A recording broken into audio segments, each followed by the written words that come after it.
Okay, looks like it's all going. Hey everyone, how's it going? My name is Arden, and today we are talking about not talking about, today we are making the Batman tier list. So, we had some fun doing this with the Avengers a while back, and I started looking into, well, it feels like comics were a really natural choice to do ranks with, and so I started looking up like what ones have been done before, what sort of avenues there might be for the future. Oh, and who might be accidentally blocking themselves out with a thumbnail on camera. Hold on a second. I'm just gonna bump myself up there. That should look better. Anyways, yeah, that should be a good spot for it. So, I like to talk and chat a little bit at the first bit because it seems to take a while for YouTube to notify people and let everyone trickle it anyways, but overall this is a pretty self-explanatory tier list in terms of, we're just going to be ranking some of the best and worst Batman in history.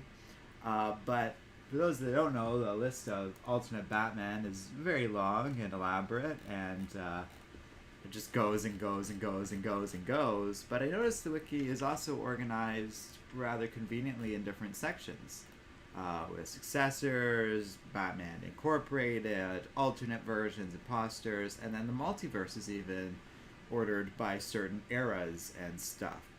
So with that in mind, I decided, oh, okay, we can divide and conquer this tier list and get through it pretty effectively.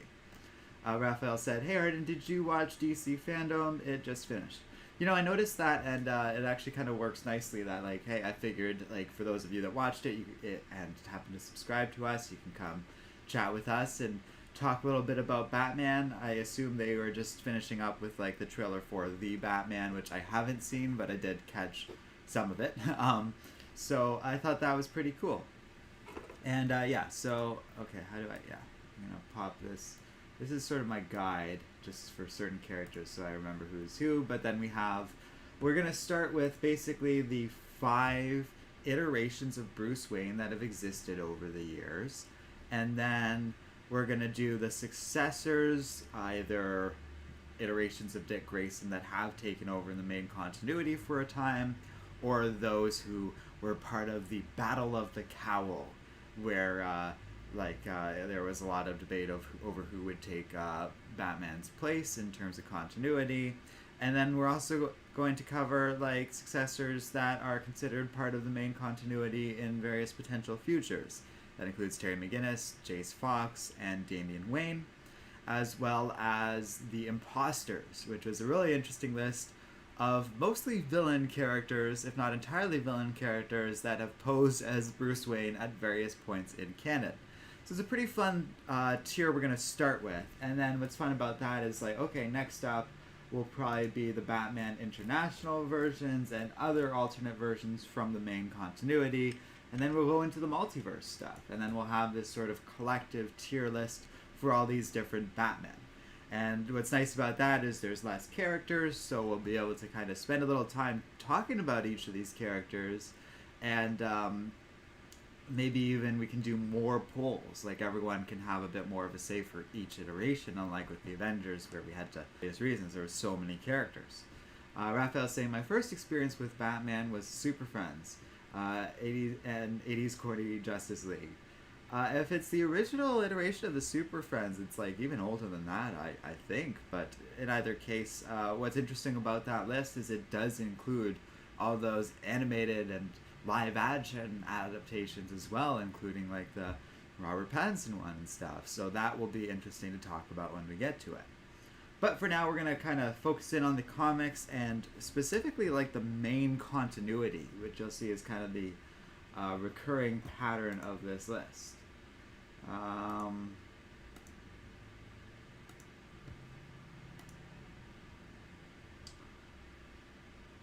Okay. I'm getting an error message from YouTube saying it's not getting enough video, but I'm getting a pretty strong, consistent upload rate on my end. Which is why I was just pausing to think about that for a second. So I'm going to leave it be for now. If it starts really slowing down or anything, let me know. Unfortunately, that might be YouTube because all of my numbers look good. Alright, well, I don't know what to do about that otherwise, so I'm just going to leave it be for now. And hopefully, it was fine like a minute ago. I was saying it looks good from here. Oh, and we're back to normal. Okay, YouTube's just being weird then, maybe. Oh, I am dropping frames a little bit once in a while. Well, that's interesting. Okay.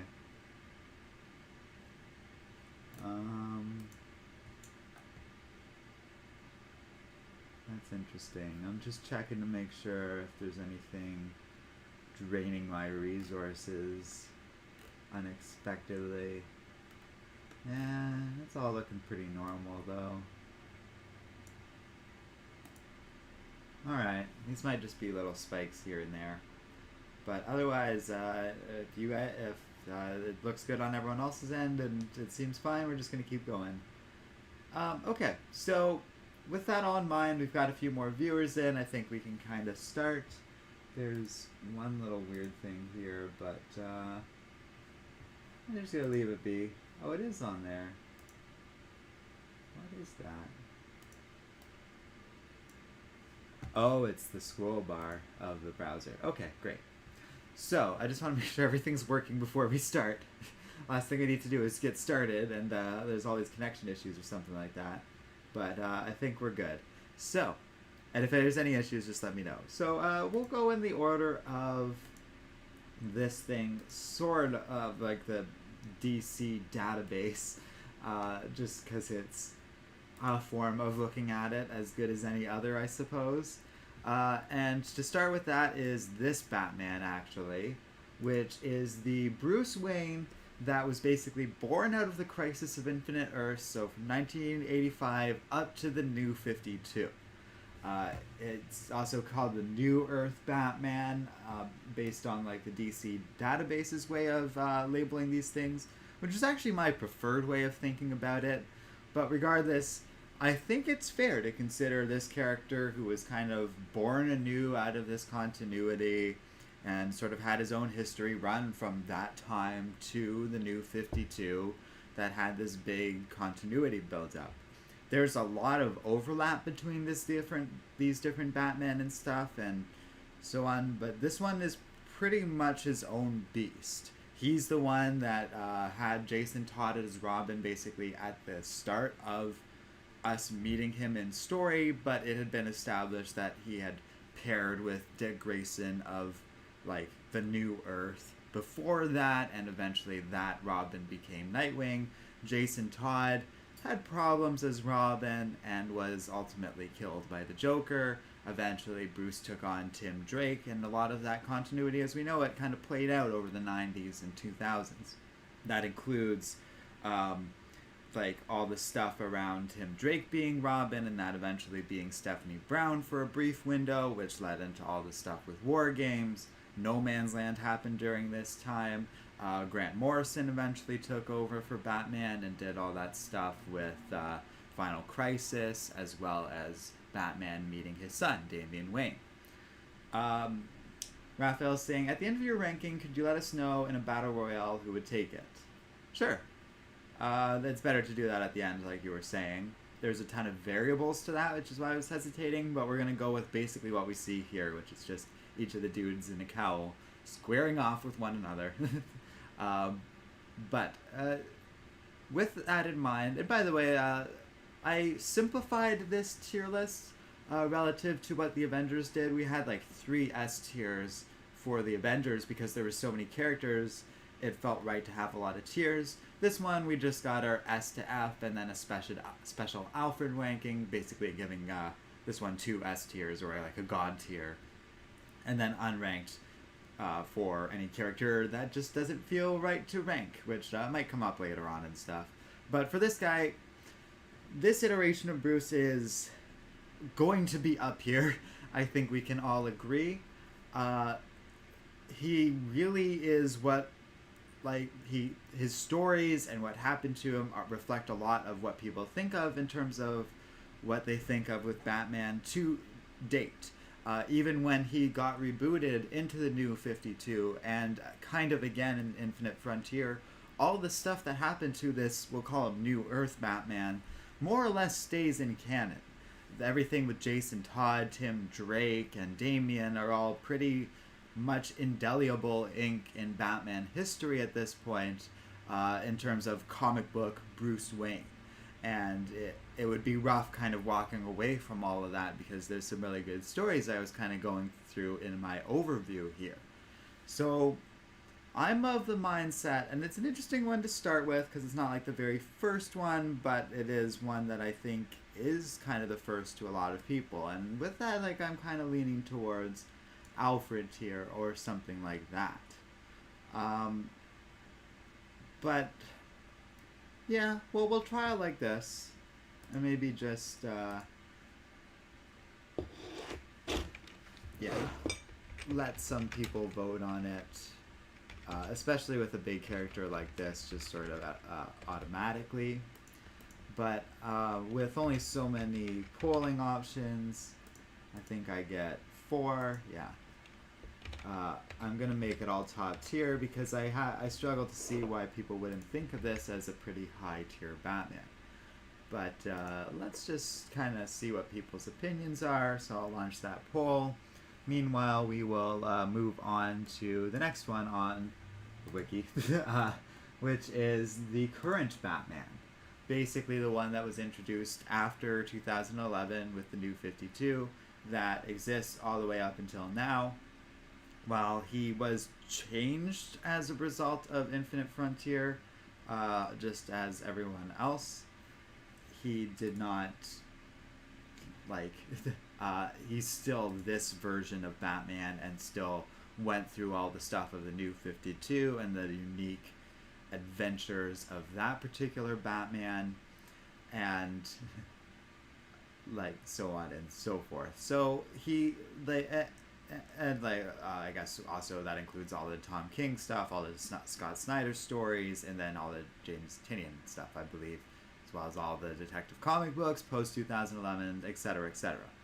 I guess I feel the need to update this one a little less, or like to update people on this one a little less, because that's pretty standard. He's also a little bit uniquely advantaged in that he has the memories of all the Bruce Waynes in the main continuity and kind of beyond that came before him, which is interesting, but I think like is an advantage that he just gets to benefit from. And as far as I'm concerned, that just makes him a more interesting character, and yeah, he does get like all those benefits and stuff. And to me, he might kind of become pretty top tier because of that. And by the way, please feel free to speak up, because these are always kind of pretty collaborative and stuff. And we'll have to see where other people vote and if they object to that. But I am wondering, like, someone voted A for the New Earth Batman. And I'm wondering if we bump him down to S tier even, just because I am starting to think a little bit of, like, this one did suffer from, like, certain grimdark periods and really drove the character in that direction, whereas this one kind of brought us out of it. And if we are comparing these two, I could see the current Batman being a little bit higher than the pre-New 52 version. But I'll leave that poll up and this one, and we'll let people kind of debate it for now. I've noticed that opinions do kind of trickle in over time, so feel free to chime in as we go. But I'm pretty comfortable with that at the moment, kind of just thinking out loud here. It might also help people a little bit if we also get the other two Bruce Waynes going, and that is Golden Age and Silver Age Batman, who also kind of existed into the midst of Bronze Age, and then they shared with New Earth here as well. So we have our Golden Age one. Obviously, he is pretty important to Batman history and is a pretty relevant character in terms of, like, establishing everything we know about Batman in terms of his origins and a lot of the basic stuff. He's the one that first paired with Dick Grayson, met a huge chunk of his rogues gallery, most notably stuff like Catwoman, Joker, Penguin, a lot of Batman's classics. He would go on to meet and work with a lot of other superheroes for the first time, including Superman and all these other classic adventures, and would kind of go on to establish the Batman name.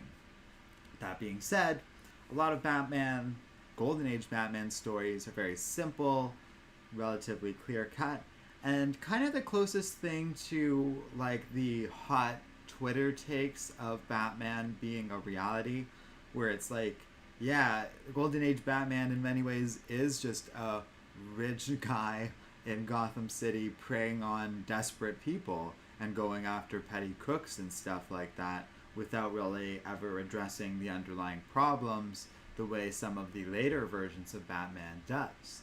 So I feel that's all kind of relevant, but he is also the classic Batman and feels like a pretty natural comparison to something like New 52, or not, pre-New 52 I should say, where it's like, yeah, there's a lot of dark problems with Batman here, problems that gradually got addressed as we got out of the New 52, but there's a lot of good stuff there too.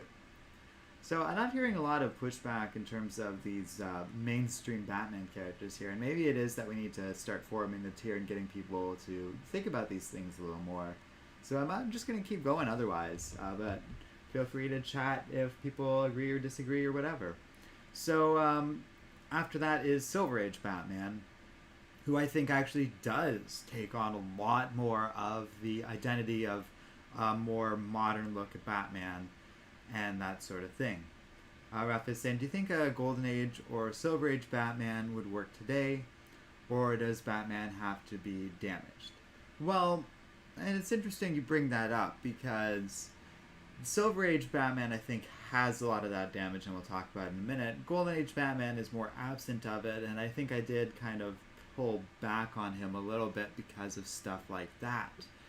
I think there's a place for it, and we do get it in stuff like Batman 66 and those sorts of stories, or like the Brave and the Bold cartoon, and I think there is tremendous value in them. But I don't think it would work for something like the Batman movie that just came out with Robert Pattinson in it, for example. So these are certainly up to debate. But Silver Age Batman really was that transition into darker stories with stuff like Strange Apparitions and a lot of the build-up leading to the Crisis of Infinite Earths, which depicted a darker Batman dealing with much darker stories in a way that I think really worked.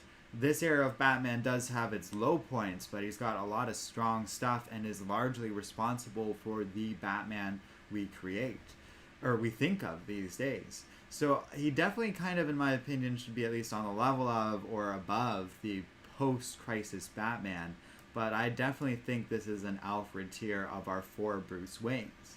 And I didn't really think about these things a lot before, but as I'm kind of talking it out as we're building this tier thing, I do think contemporary Batman and Silver Age kind of represent the better iterations of Bruce Wayne versus the like New Earth and Golden Age Batman, which are slightly lesser, but we are talking about the top tier here.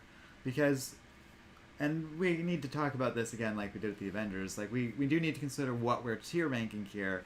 And to me, what it is which of these characters best live up to Batman? Because they talk about it in the video description a bit, but there's no one definitive iteration of Batman. This one existed from 1985 to 2011. This one is the present-day version in the comics.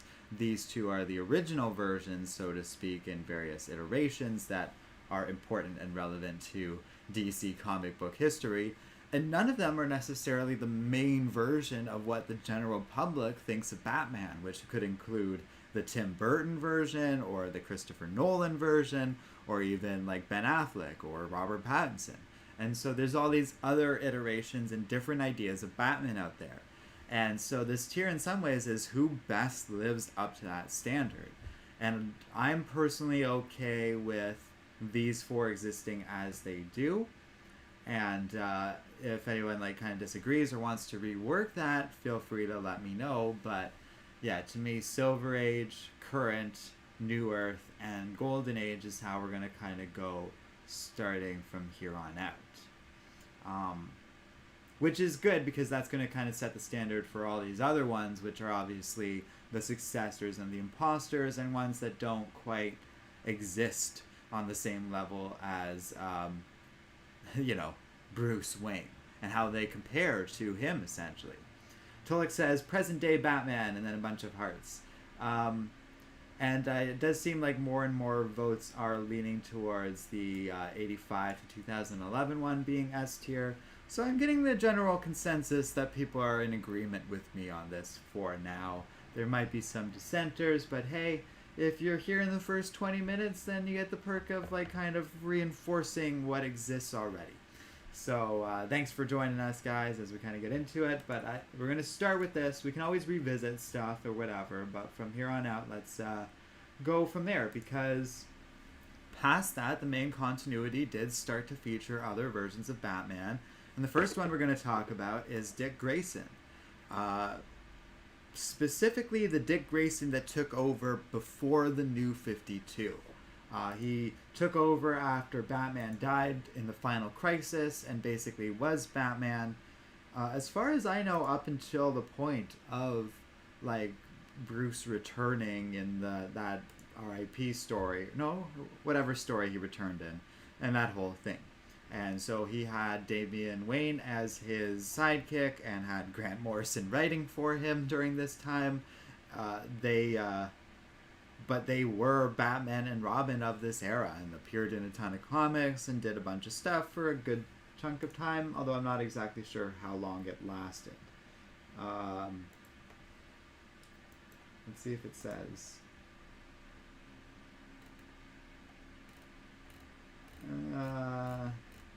It starts with Batman Reborn. I realized that. Let's see if I can figure this out here. When did that happen? It's 2009. And then he got resurrected. And I don't even remember what that story was called. I'm sure someone said it in chat by now, but I'm checking the dates. Okay, Final Crisis, Battle for the Cowl, Blackest Night, Return of Bruce Wayne. Oh, that's why I don't remember the name of it. But I remember reading this, 2010. So it was probably barely a year, which is relevant because we are talking about how long of an influence is that. Tulloch says, Young Justice Season 4 Episodes 1 and 2 were just released. I have to watch them now. Well, that's cool. I didn't know that, and I'm sure I believe that's an HBO Max thing, so that's pretty cool. But as for Damian Wayne, and go enjoy that, Tulloch. I hope you have fun. So, he was a really interesting Batman, and obviously was around during a really important and interesting time. The question is, did he ever live up quite to the level of Bruce Wayne? And I wanted to get the specific timeline of it, and it is less than a year because it didn't really feel like he ever really got to firmly establish himself as Bruce Wayne Batman, and rather it's just a bit of trivia at Batman history and something he barely got to explore rather than a permanent fixture for any length of time. But it does make a lot of sense. He was Batman's first sidekick. He went on to define his own identity as Nightwing, who was also a leader in the world of DC comic, or the Teen Titans and iterations of the Titans and stuff like that. So him eventually taking on the mantle of Batman out of anyone, following the death of Bruce Wayne, it kind of feels right to a degree. It being Dick Grayson. So I'm personally leaning somewhere around A. I struggled to see him going any higher.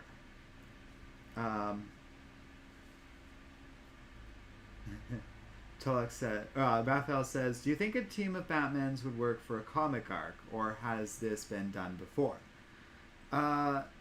It has with stuff like Batman Incorporated, and could work again, and has done in there's a Detective Comics arc that did something like that, and even the Battle for the Cowl explored something along those lines. Benabel says, "How long? Come on, how long was any of them Batman?" That's fair. Oh, someone's creeping in on a little Jarvis vote for New Earth Batman, and that is a fair point for Nightwing. But as we'll discuss, some of these characters have a more substantial life as Batman, and there are other versions of Dick Grayson to come. Benabel says Dick is most definitely the real successor of Mantle. Well, that's true, and that was the basic conclusion of the story, Battle for the Cowl. Raphael didn't know about Batman Incorporated, and we'll have to check it out. And yeah, I would kind of recommend it because it's all like tinged with Grant Morrison style writing and stuff. So if you didn't write the whole thing, and it's worth your time. It's pretty interesting, and we will talk about those characters in another tier list one day, so it will be relevant. But yeah, like I was saying, there are some successors with a bit more longevity to them and a bit more substance, and some that are definitely deserving to be lower tier than Dick Grayson. But with all that in mind, I think it's been up for like 15 minutes now. I think we can end the New Earth one, and I do want to do a poll on the Dick Grayson Batman in a second. But it's got to post those results. So until then, oh, there we go. Okay, so let's build that right now. To be clear, this is the Dick Grayson of New Earth, which is, let me get the specific date of that. I guess it'd be the same as Batman, so 1985 to 2011 as well. 1985 to 2011. Darkside, thanks for joining us. We are currently about to do a little poll on where people think Dick Grayson should be. For those that are just joining us, to be clear, so far we've put current era Batman, post New 52, like post 2011 out, and what's it called? Silver Age Batman at the top tier, New Earth Batman at S tier, and Golden Age Batman also at S tier. But we're looking at how other successors and stuff compare to it as well. And if you have any thoughts on those, or anyone else joining us, feel free to share them. But for Dick Grayson, I'm gonna put it around A, we'll say. One, it's hard to imagine him going lower than B. So I'm actually gonna give, I like to give people as many options as possible. Benabel says, who besides Nightfall has any more substance than Dick? Terry's on here. That's why I was saying that. And I think there's your answer, because Terry was Batman for years and years in the series, Batman Beyond, but also the comics and stuff. So him in particular, and then there's also like, well, Azrael's on here, and Dick and Damien's interesting. And then also, yeah, the way and I will say that, and it kind of works with and against certain characters and stuff. It is New Earth, which is part of it, and also when you think about it, these are different iterations of Dick Grayson, which is true of all these Batman here as well. But also, we'll talk about it when it comes to Batman Beyond and other characters, but it is relevant. Let's just say that. Raphael says we got Superman and Darkseid in your chat. That's funny. Well, I can't blame people. They're all comic book fans. So anyways, I'm going to post that poll before I keep forgetting to do that. Have it ready and just forgot to hit enter. And then we'll talk about our next successor, which is actually stepping back in time a little bit, is the Earth 2 version of Dick Grayson. So this is pre-Crisis of Infinite Earths. Let's just start with that. It's that multiverse before the Crisis, where we had Earth 1 and Earth 2. Earth 1 is the Silver Age version of Batman. Earth 2 is the Golden Age version of Batman that was eventually established after the Flash of the Two Worlds story. Once during the Silver Age, they had to kind of manage little aspects of Batman trivia over time. So far, Dick Grayson is actually getting a lot of votes for Alfred tier, which is fine. I put it there because, I was like, well, if that's how people feel, we'll see. Votes generally trickle in over time, so we'll leave a B for now. But that's interesting, and at the very least, I'll bump him up by 1 for now.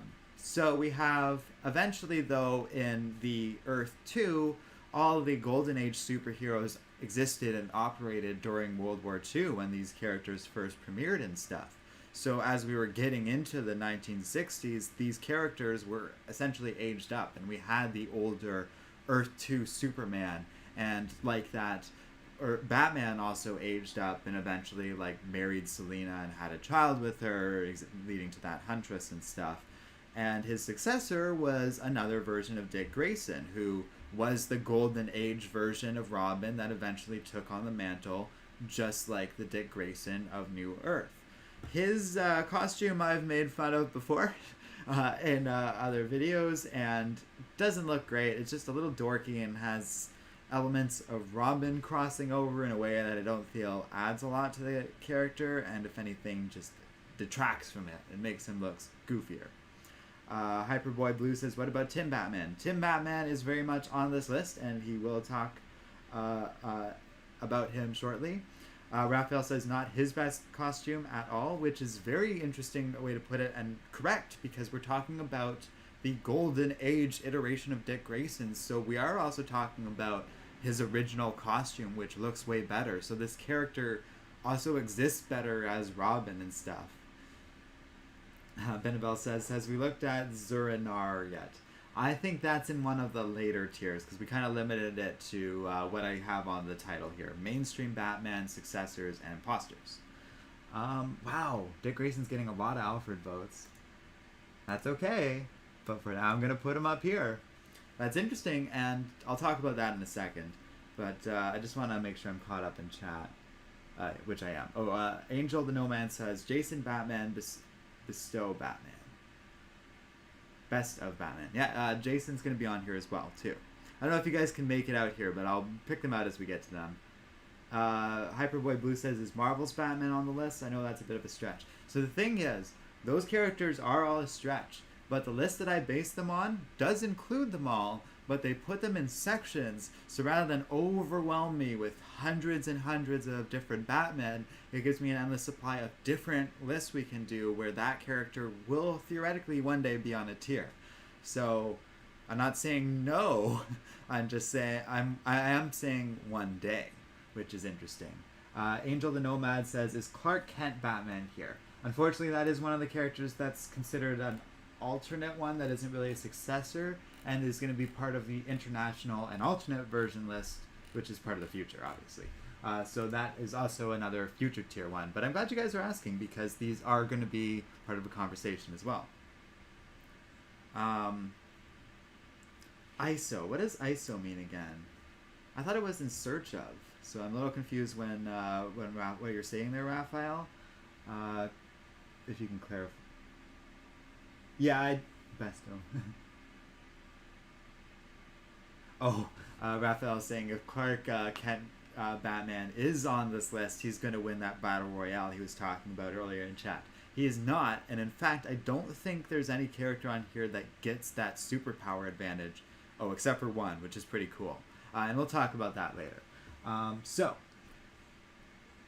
Right now, Dick Grayson, the New Earth version, is getting Alfred tier treatment, which is pretty interesting.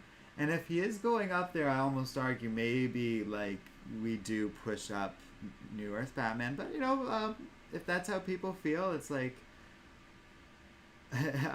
Benabel's saying, very cool how you take the chat seriously. You know, that's what we did with the Avengers chat. And it makes this more collaborative, which I think is cool, because no one who's going to be like actively participating in this list isn't a Batman fan who knows these comics and can kind of speak to these things. So it's a more collaborative list. But also, it makes it very unpredictable and fun for me too. But I'm glad you're enjoying that too. Thank you. Hyperboy Blue says, could you see a superpowered Duke Thomas multiverse Batman? Yeah, that's interesting. It feels like Duke Thomas in particular could fit with that, and I'm just curious if it has been done before in some random comic or short story that I don't know about or something like that, which would be interesting. But I'm not going to look that up now or anything. Anyway, so Dick Grayson of this one does seem to be pretty firmly leaning towards Alfred tier, which is interesting, and I didn't know if any character would really be able to push past a mainline Bruce Wayne like that. But one can argue, for reasons that like Benabel was saying in chat, like, Dick Grayson earned this in a lot of ways and has that history, a history that even this version does stretch pre-Crisis, because that was established in this version of the character, being one of the best in terms of living up to the name of Batman. And he really did over the course of that year, in spite of some issues of trepidation I had myself. In part because, I'm trying to be fair and even-minded about what people were saying and stuff. But as for this one, I don't see a lot of people being a super impassioned defense of it. He works a lot better as Robin, which is kind of the impression I got of what people were saying of him in chat. But I don't think he's going to be like a bottom rank one either.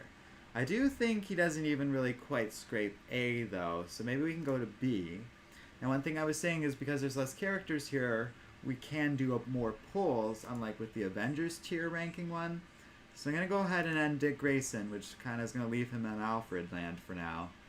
And I'm willing to put up Golden Age Dick Grayson and see what people think, because I'm not exactly sure either. And polls are fun. It lets some of the more shy people have their say too. I don't know if it bullies out the subscribers the way I have set up for chat, so that's a fun way for other people to get their say if they truly don't want to subscribe for some reason, but I don't think it's unreasonable to ask if people subscribe. So I'm going to cast this net around B like I normally do. And I think that's fair. Like, we'll go as low as C, but not much higher than S. I could see the argument for a higher tier because it is the first Robin ever. And he did go on to, and he is the first one to take on the mantle of Batman, which is pretty cool too, but it is like a goofy costume and it never really went anywhere beyond just a little bit of trivia and maybe the odd appearance in a story here and there. So with that all said, I'm going to cast it out for you guys to state your opinion and we'll move on to the next character. But for now, I'm going to leave him in B tier land. And we move on to our next character, which is... I'm just going to go in order so I don't mix up anything. Ah, yes. Okay, so we did that Dick Grayson already.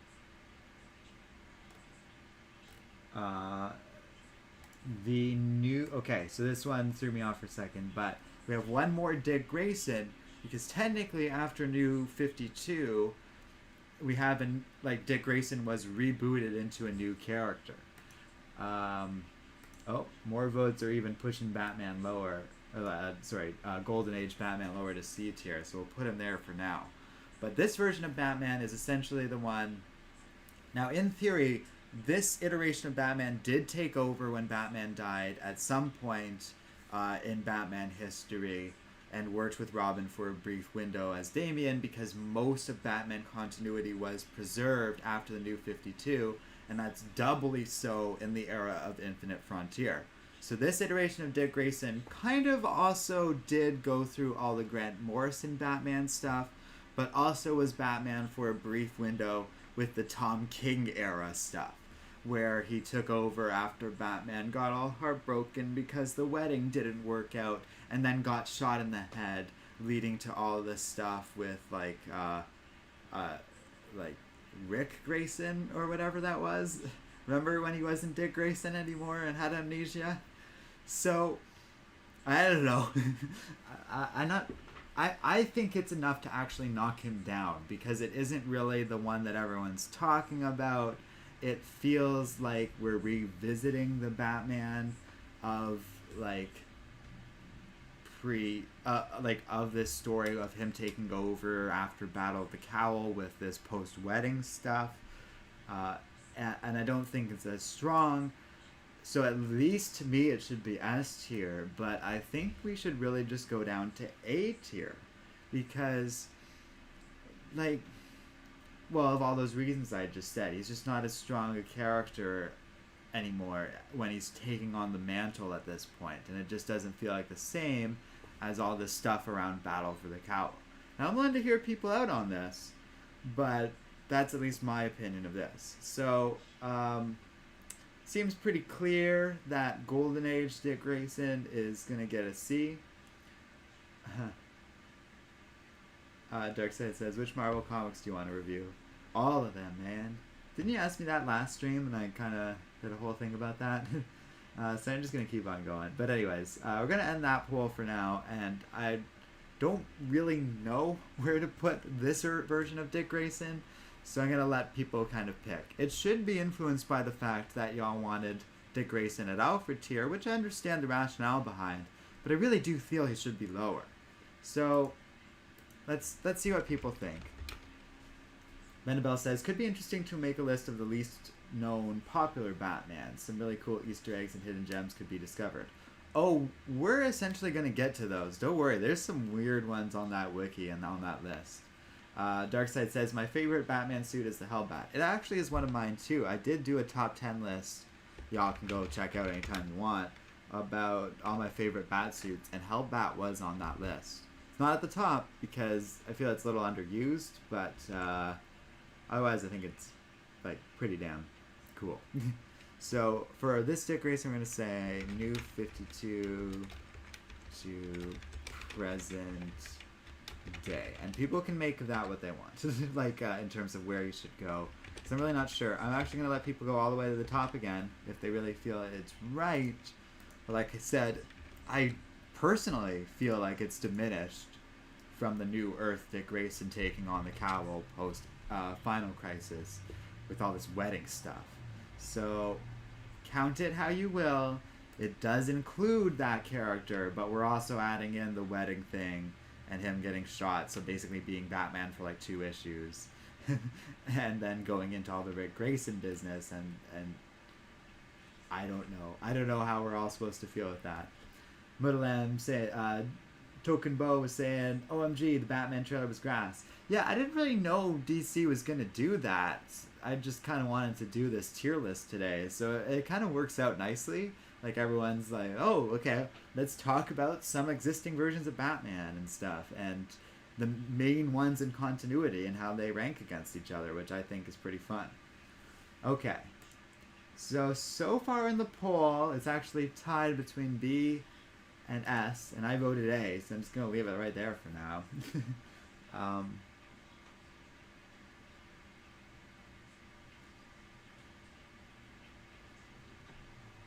Raphael says, was he a threat to you, Darkseid? It seems you were about to kill him, in reference to the Hellbat suit. I don't know if that thing could have killed Darkseid, to be honest. I don't think so, but that is certainly up for debate. Midian is saying A is good.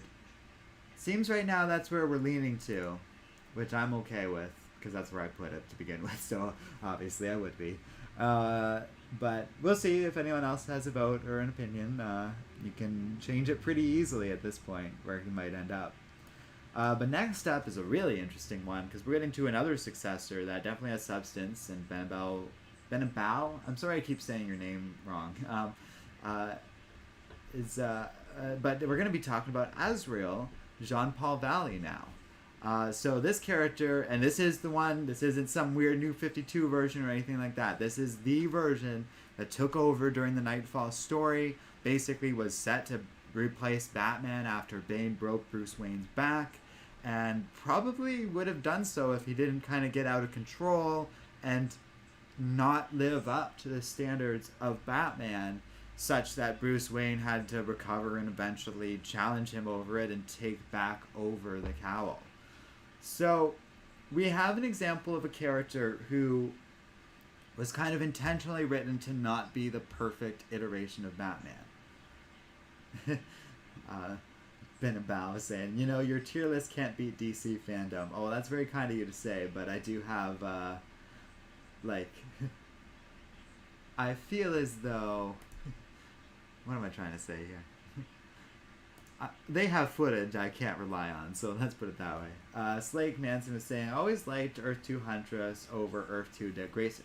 Well, there's that too, and I think that's fair in him being a lower tier rank because of it. There's other legacy characters coming out of that version of Earth 2 that are far more interesting than like what happened to Dick Grayson, which is a really good point. Raphael's saying the DC fandom was kind of all filler. Well, you know, it is one of those PR events where we can at least talk with a little more teeth in our opinion than they ever could, so there is that fun. And it is kind of nice to cool off after an event like that and stuff. So I appreciate y'all joining me. I'm going to just start calling you Bene if that's okay. And he says, you know, you're... Oh, okay, just what I said before. But you corrected the grammar, so good for you. So, Azrael. So, like I said, it was... He's not a good Batman. At least, and that's how he's intentionally written. Like, he's aggressive, he's a little bit out of control, and that's kind of the point of the Nightfall story arc, is this failed successor to a degree. But he's also really well written like that, and a tremendously valuable character because of it all. And he is deliberately written to kind of satirize the direction some of the comics were going at the time, with like really exaggerated muscles and being the toughest, grittiest character out there. And the whole point of this story arc is kind of a reflection on that not being who Batman is. Oh, Ben is saying doing a great job with pronunciation. Thanks. I can do whatever you prefer, but yeah. Anyways, so Raphael, Azrael, I think is a really powerful character. And you know, almost to the extent I kind of want to put him in S tier.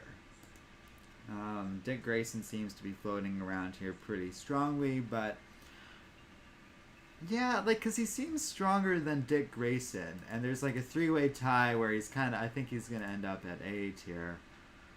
Well, and, you know, Jean-Paul Valley is a pretty important character, so I'm going to go ahead and post that one as a poll too.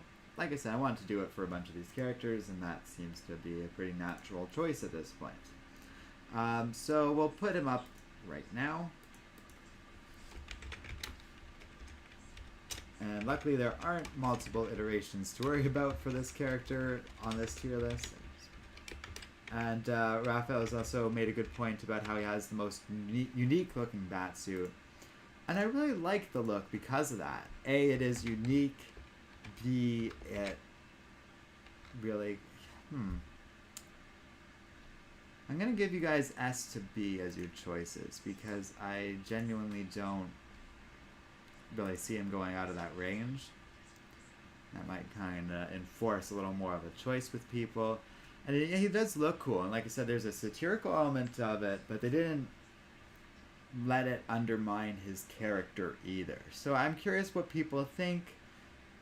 I do kind of feel as though he shouldn't really be higher than S tier, but I'm, you know, willing to kind of hear y'all out if you think he should be like kind of on the Dick Grayson level, or even B.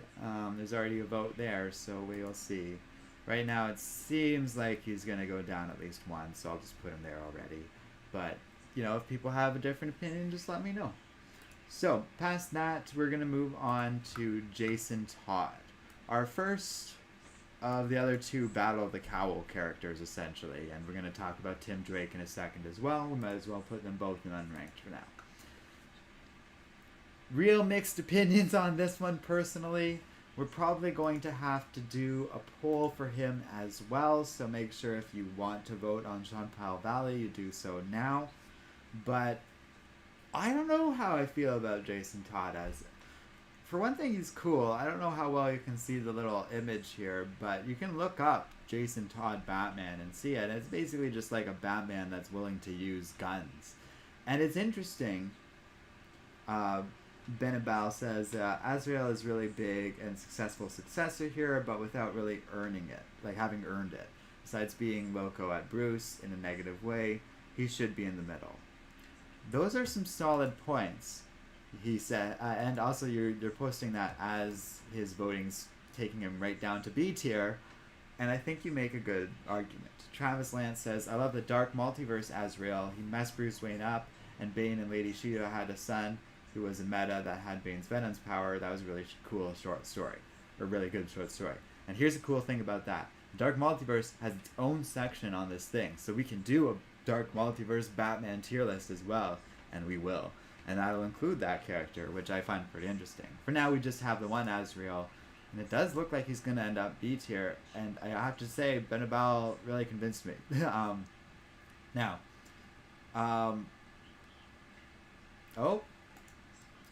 Okay, yeah, it still seems to be pretty B ranked, but, and I can kind of see that. But Jason Todd's interesting because you have this character who, like, really just kind of grappled with the idea of maybe taking over for Batman during the Battle of the Cowl story, and it's been flirted with at other little bits in canon that I'm kind of putting under the umbrella here. So it's not without precedent or anything like that. So normally there'd be a lot of an issue around a Batman using a gun, since it's so antithetical to what Bruce Wayne is all about in his history, and Jason Todd should know that, which he does. But we're also talking about a Jason Todd who's like early on in his Red Hood history with a lot of bitter feelings towards Bruce Wayne and that sort of thing. And so it makes sense to me that he wouldn't really be respectful about the gun thing. And not necessarily respectful over Bruce's wishes either, because I don't think this version of Bruce Wayne would want Jason taking over for him at this time when it happened and stuff, like during the Battle of the Cowl era. So, that's all interesting with me. And again, like Azrael, we have an example of a character who isn't exactly the best success for Batman, or even necessarily lived up to Batman's name the best, but that was done so intentionally, and it makes him very interesting because of that. So personally, interesting. Azrael is currently tied between A and B, and if so, I will probably tie break him up to A, which is kind of where I want to put Jason Todd right now. But what we'll do is we'll talk about Tim Drake still before I end this poll, and I will do a Jason Todd poll as well to let people kind of have a say. But for now, I think we'll leave those two there. So then we move on to Tim Drake. Raphael says, I wouldn't mind a Batman that uses guns. In my opinion, it would give him way more of an advantage if he used it with his martial arts. Well, and then we have examples of that in Batman history, to be fair, like the Ben Affleck version. But we are also specifically talking about a Red Hood Jason Todd taking over a Batman who explicitly not only never used guns, but kind of hated them. So it is interesting, but relevant in that discussion too, and something to keep in mind. So, so next we're going to talk about Tim Drake, who also took over during the Battle of the Cowl and kind of considered it. Tim's a little more interesting. He certainly would have had Bruce's blessings if he did ultimately go in that direction. He has that intellectual prowess, which actually makes him one of the few successors we're ever going to talk about on Bruce's level in terms of that, like, deductive reasoning and stuff. And it feels right for Tim. Feels like he would have earned it almost as much as Dick Grayson had earned it. And has been flirted with in other little stories too, that, like Jason Todd, I'm kind of putting in an umbrella thing here because they're all relatively minor. I think he in some way should be distinguished above Jason Todd, Azrael, and even the lesser versions of Dick Grayson taking over, and thus seems like a really strong candidate for S tier. Oh wow, so even with an additional vote, Azrael remains tied. So that's interesting. I think we're going to end Azrael's poll, and I'm going to end him on A. There's some good points that kind of brought him down from S that I think are more than fair. But I do think we need to do a poll for both Todd and Drake. Jason and Tim both deserve that, and you guys definitely deserve to have a say on these characters compared to some of the lesser ones we're going to be talking about a little farther down the road.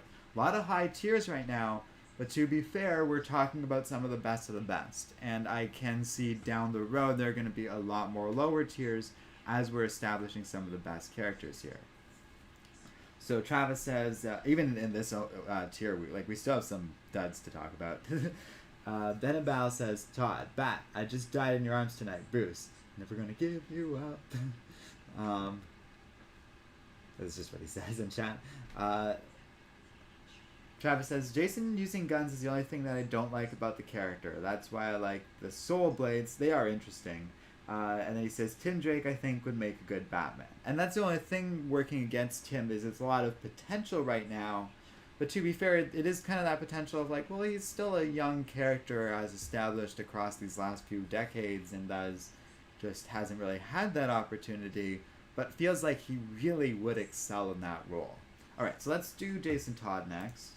But I don't actually have to really further specify at all, but I'll just put Red Hood. Or actually I'll put just Jason Todd. So right now I have him at A.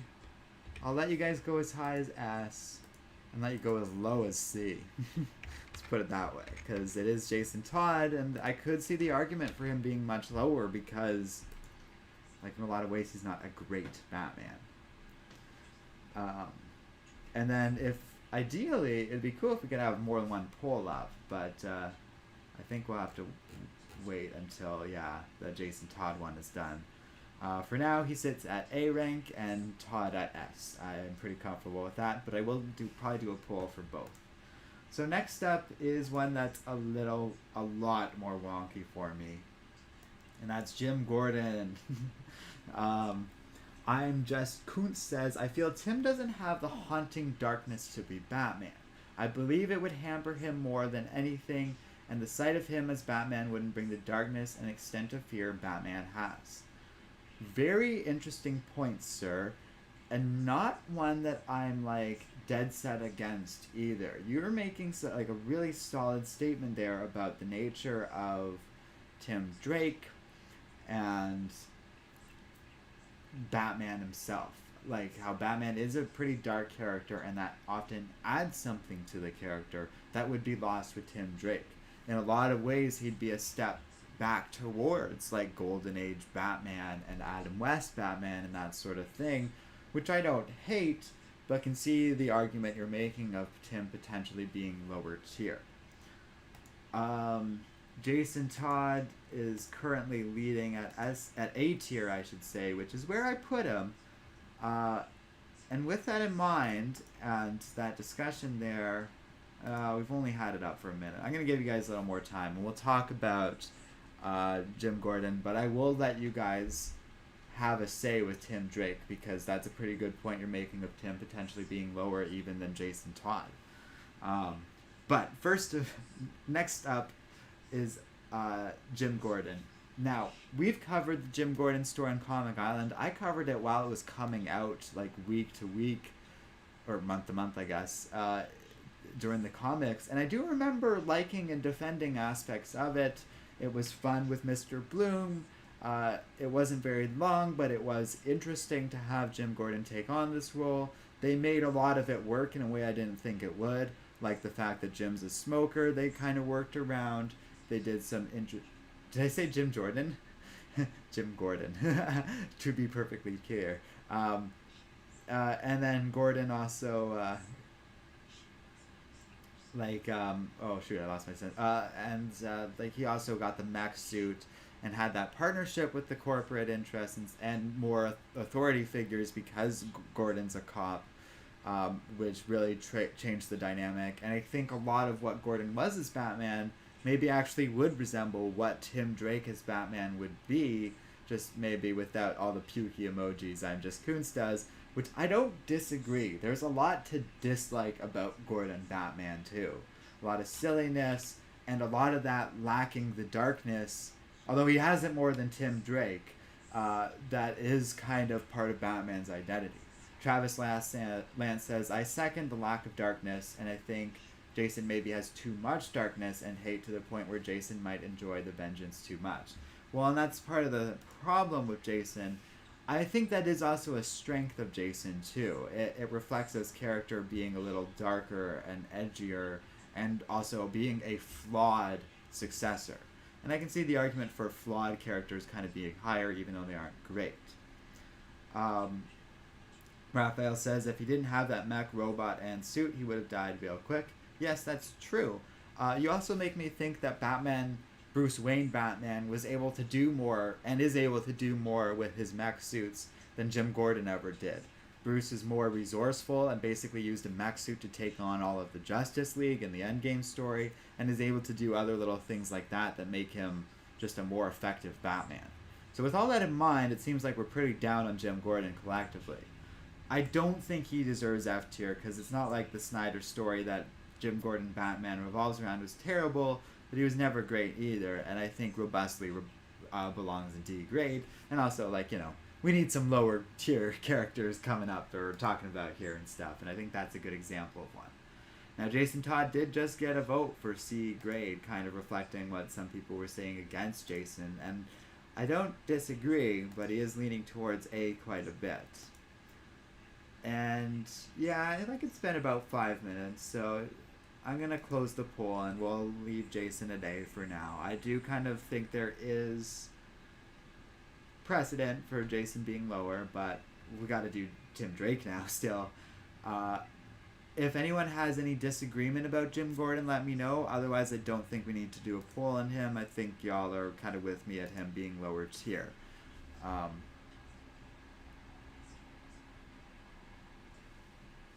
Travis says, we're going to talk about Terry in this poll. He's technically the son of Bruce. Yes, we absolutely are. He's coming up soon, actually.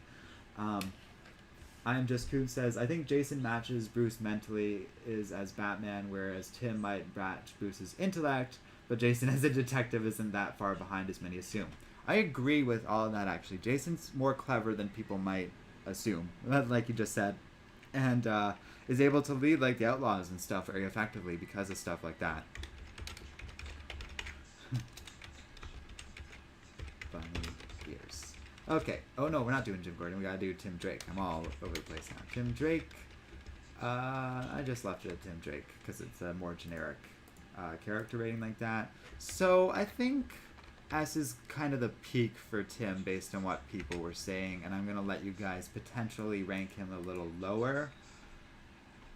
Yep, all the way down to SC then. Okay, so that poll will be up in a second, and we'll move on to Damian Wayne in the meantime. Now, Damian's interesting because he shows up as Batman in two main continuity stories as different characters, but both potential successor Batman. I picked one of them essentially at random to be the visual of this, but we're kind of counting both because it felt way too nitpicky to include the two separately. I wouldn't have much to say separately for the two. Like it's the same idea, just in different contexts, and there's a lot of precedent in different stories of Damian potentially one day taking on the mantle of Batman. Sorry, but before we get into that, Tim Drake is currently leaning towards A tier right with some of the other successors, so I will bump him down. I'm just Kuntz is saying, I think Terry is the best to take over the cowl personally. He matches what Bruce was as Bat. Well, and I'll keep that in mind when we get to him. We're not quite there yet, but I think we're right on the bubble based on what I'm seeing down there. Because I only see two more successors and everyone else are the imposters. But before all that, we're going to talk about Damian. Now, Damian has a lot of the dynamics surrounding him of Jason Todd. He's got a lot of rage and darkness in his heart, to the extent that he maybe is almost too dark. The way someone was saying in chat earlier, Travis was saying that. I personally think Damian might actually belong in B tier. I'm not a huge fan of the idea of Damian being Batman. I actually like the more contemporary content going on out there, which discusses the idea of Damian potentially not being a Robin or even going down Batman's path and kind of going in his own direction. And it feels kind of more in line with his character. And when we talk about different successors, like Kuntz was talking about how strong Terry is as a successor, we've obviously had a lot of reflective talk about how strong Dick Grayson is as a successor, and he's all the way up at Alfred tier, or at least one version of him is. And to me, he feels a little bit below something like even Jason Todd or the other Battle of the Cowl characters, because we've really only seen little bits and pieces of the idea of Damian maybe taking over. It happens in Deceased, but that character is actually separate, and we will talk about that character one day, so you do have to kind of like set that stuff aside and mostly look at the more like the ones we're talking about here. And I guess I'll tell you which stories they are. It's the Batman in Bethlehem and Batman Impossible stories that are treated more as like inline continuity of a Batman we will see one day in the form of Damian Wayne, which does affect things because the dynamics of something like Deceased make it better for Damian to take on the cowl, but they don't really exist in these stories, and it's almost like Damian gets this because he inherited the role, whereas someone like Dick Grayson, Jason Todd, Tim Drake, they all earned it. And with that in mind, I almost think he could be lower, like even C tier or something like that. Kuhn says, okay, let me catch up on what chat's saying. So chat's still leaning towards Tim Drake being A tier. Raphael says, I think with the help of all the past Robins, Damian's father, and being trained by the League of Assassins, he could be the best of all of them. Well, that's a really good point, and, you know, I can bump him up a little bit there, but then Kuntz is saying Damian feels needlessly dark and comes off more as a whiny brat, but him as Batman was unique. It was more a militarized Batman. Again, a solid point, and it was interesting, and that is true of the ones you guys are saying there, which, like, I can see where he's on the level of some of these solid successors here. Solidly written successors. Travis says, I have a lot of love for Damian as he was really followed in his father's footsteps, but they fought early on, and Damian eventually chose justice over vengeance. Also, Damian has proven himself a leader. Okay, that's 3 people in a row making a solid case for Damian. It was enough to bump it up too. Well, we're going to have to pull this character, but for now, I'm going to hear you guys out and even put him above some of these guys. We'll see. Okay, Tim Drake's been running for 5 minutes. We're going to leave to Jim Gordon at D rank. No one seems to disagree with him there. But let's do a poll for Damian next then, because you guys make some good points, and we are talking a lot about Damian's potential here. Not alternate future versions of Damian that we might talk about later, even though that is kind of what this is here, but very much this more militarized take on the character that is, in theory, going to happen, but like not really. Like just in the sort of like multiple potential branching timeline sense of contemporary Infinite Frontier content. And you guys make some interesting points. So we're going to do Damian Wayne main continuity, just to specify that a bit. Which is true of these other characters as well, so actually I'm not going to do that. You guys should know that. So with that in mind, I'm actually... Oh, wow. What do we do here? Okay, I'm going to let him go as high as S and as low as C. Because C was my initial instinct, and then everyone kind of made a solid case for him to be much higher. So I'll let you guys have your say. Not B, C. Okay, so we're going to put that out there, and then we'll talk about whoever's next. Oops. What's going on? Didn't work. Let's try that again. There we go. There it goes. Okay. So next up is actually not Terry McGuinness, but he's after Jace Fox. So this one's interesting, and I haven't talked about this character at all yet. But okay. I guess I'm gonna have to do a little bit of spoilers here. But this is one of Lucius Fox's sons, and for those familiar with some of the Future State stuff, and I Am Batman content, this is Batman's eventual successor in that particular alternate timeline. So it's a very new, very contemporary version of Batman, but also one that is actively being featured in the comics right now and stuff, and so it very much feels relevant and like a mainstream successor like all these other ones we're talking about here. A very interesting character, so like that we'll talk about in a second. Now Damian's so far leaning towards S tier where he currently exists, so he will stay there for the moment, but we'll see. Jace Fox, I'm gonna push for a little bit, but I don't know how high I can push him either. He's really cool and an interesting character. Okay, hold on. Dazzy's talking, or Okay. Okay, I gotta catch up on chat, and they're not talking about Jace yet, so I'm gonna talk in chat first.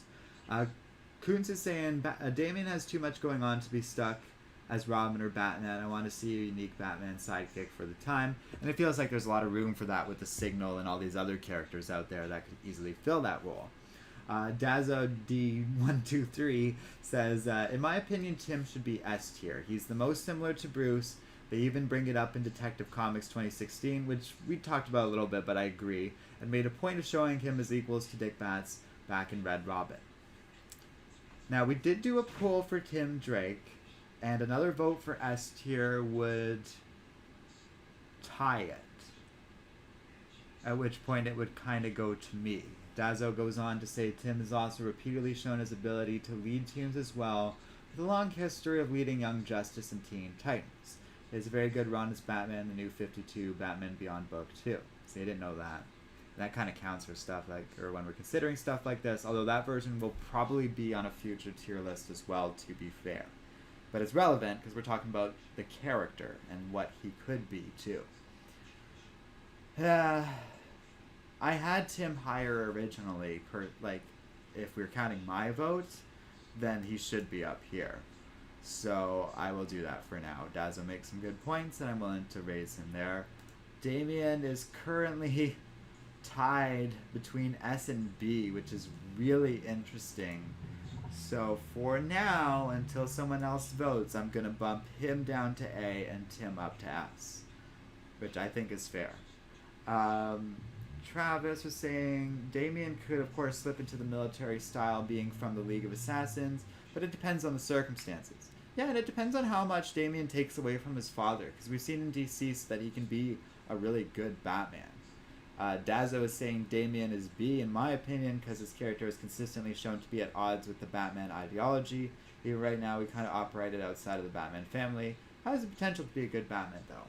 Yeah, and for now, I'm okay with Damian being S. Even though none of you voted for him, it's the current negotiation between the tie of S and B. And I'm assuming, Dazo, you were able to vote for Damian, but weren't able to vote for Tim. So that's why I moved Tim for you. But we're going to leave it there for now. As for Jace, so here's the thing. I like this character. I really think he could potentially be up here in like the S to Alfred range or something like that. Okay, and that Dazo confirmed that, and Travis agreed with Tim being bumped up, which is cool, and I think Tim deserves it. He made some really good points, and he has a lot of potential there. The thing with Jace Fox is he's a very new character, and we've seen bits and pieces of him. I like this story. I like the idea of this dystopian Gotham where Bruce Wayne is taken out of the picture, and maybe we won't reveal all the spoilers of that, but Jace Fox essentially has to take over and is like this deeply illegal version of Batman that like is pursued by the authorities and hounded by this Magister character and stuff. So there's a lot of interesting elements to Jace Fox. However, I can see some pushback to him being ranked super high because he's very new and hasn't necessarily gotten to show us like why he's Batman, why he deserves to be Batman, why he deserves to be considered one of the best. But also what we've gotten so far has been really solid. And I don't know if it's fair. I think he goes above like Jim Gordon, for example, but I don't really like the idea of putting him at C tier or even necessarily B tier, and would personally prefer to leave him unranked for now. This is a new character, and it's hard to judge him relative to some of these other characters that have been around for a very, very long time, and I would prefer to leave him there, like right here in unranked. That's why this thing is here for characters like this who don't deserve to be ranked lower, even though they haven't had the chance to fully live out their potential yet. So I'm willing to hear y'all out on that, but for now I'm okay with and Dazo was saying Jace is too new. I agree. I think it's a really good place for him to be right now. Damian remains tied, but is leaning a bit towards B more in the polling now, so we'll just leave him. Travis says Fox beats Jim bottom line. I think we can agree with that. I just think something like even beer tier feels too low for the character, but also too high because of him being so new. And that's where unranked is such a lovely tier thing to have. And I didn't really know that going in, but it feels so right for this character. Yeah. Okay, well, I'm going to leave Damian for now. And we'll move on to Terry. Because everyone loves Terry. Terry took over Batman across the Batman Beyond animated series storyline, which is technically a separate character, but he was eventually introduced as part of the main continuity as not necessarily just a potential future version of Batman, but a definite future version of Batman. Like, it's all but guaranteed at some point in future history, be it like 100 years from present day or like 50 or whatever it is, that Batman will have this successor in the form of Terry McGuinness taking on Batman. Like, it's just because of stuff like Futures End and the idea of stuff like Legion of Superheroes. Yeah, even if stuff in Batman continuity changes, there will always be a Terry McGuinness. And not only that, but that Terry McGuinness has all the history of the animated series because that character was essentially brought over from the animated series into the comic books with all that history. So this is going to be a heavy hitter. I'm just going to throw this out here right out of the gate. Jarvis tier. Batman Beyond is one of my favorite Batman characters and certainly one of my favorite successors. I think he earned it every bit as much as Dick Grayson. We can vote on this and put it on the tier, but I really do think he's a Jarvis tier. Travis is saying, yes, leave Jace unranked, and we will watch and see how he does. Fox could also potentially be a meta, so who knows. And that might also skew things in a weird way, where it's like, I don't love Batman being too meta-human, and to be fair, even this current era of Batman is very meta-human, and a little bit of I don't love that aspect of his character, but I don't hate it either because it explains some stuff and doesn't take it too far. Bucket Think Tank, good to see ya, because you always are chatting and stuff. At some point, it says, at some point when Scott Snyder's Bruce Wayne's clones run out, Terry will be Batman, lol. That's funny. And also kind of true. Based on what Snyder said, although I guess that is part of Batman continuity no matter what now, but whatever. Dazzo says, Terry is GOAT. Yeah, not hearing a lot of pushback against him being Jarvis. So we'll see. Raphael says, it seems like Terry relies on his Batsuit more than other Batmans. Though I understand for the time he lives in, but I could be wrong. That's a good point. And it is very true. I think it is supposed to reflect the fact that the world is just deadlier out there. And when, like, it's just, like, as the technology increases, so too does Batman's technology. I'm thinking, for example, of Golden Age Batman also relies on his suit and gear a little less than contemporary one, but I think it's also just because Golden Age Batman didn't have to deal with digital locks and stuff like that. So Raphael makes a good point, and I think maybe it is time. Okay, Damian's been up for 10 minutes, and it seems like he's actually going to end up in S tier, which is okay, but interesting. Daz is saying, where would you rank Cass? Against all of these characters and here, I would think Cass would at least have to be S tier. I don't know if she ever took on the Batman mantle, but just in terms of as a character, she's so strong. It's like, oh, well, if not S, then Alfred. And it would be really interesting to see how a Batgirl tier list would go. We might have to consider that one day. But for now, I'm going to put Terry up and let people have a bit of a say with this. Batman Beyond. I think I spelt his last name wrong. So I'm just going to put Terry. What? I have it right here. Terry McGuinness. Oh, I see. I did spell it wrong on my initial attempt, but I will correct it here. We're going to say Alfred tier. I You know what? I'll give you guys a full roster of options all the way down to B. I struggle to see him being any lower than A, but if that's how, like, if you guys really feel that way and can make a solid case, then that's okay.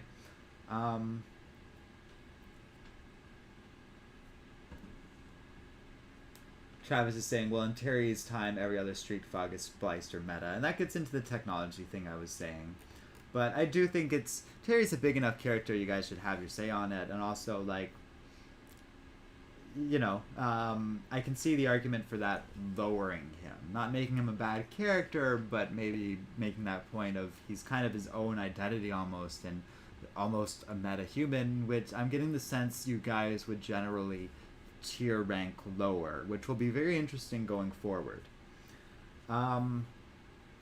Bucket Think Tank says, honestly, I want to like Terry as Batman, but I never really watched the show outside of the Joker movie, and I just don't know what I should read to get into him. In terms of reading, I don't know if you should read. I would just stick with watching the show. Like, the show's got a lot of good stuff, and will introduce you to the character, and then after that, it's easy to just pick up any old Batman Beyond comic and know what's going on. The show represents kind of like one of the better shows that came out of the Justice League animated shared universe of the 1990s, and that's a particularly strong series of animated television shows. So Batman Beyond is like one of the better ones. Like, to say that is quite the statement, let's put it that way. Like, it's a pretty cool property out there. Terry currently seems to be robustly Alfred tier, but more people will vote. J-Pod, thanks for joining us. We have a lot of Batman characters ranked. If you have any questions about that, just let me know. J-Pod, it's going to start with a controversial statement indeed. It says, this might be controversial, but I kind of liked Gordon as Bats, but I get he wasn't great. Yeah, he did end up D tier. Nobody really voted for it or pushed against it, though, so if you want, we can do a poll. I just put up the Terry one, but we can have a little bit of a discussion about that in a second. Raphael says, welcome to our Batcave, J-Pod, which is funny. Dazzle D says, only time Cass was seen as Batman was in Internet arc of Red Robin. Oh, so she might show up on that list at some point then, and then we will talk about that, which is interesting. For stuff like that, she might end up unranked, though, because it's very trivial appearances that I trend not to judge too much. Let's put it that way.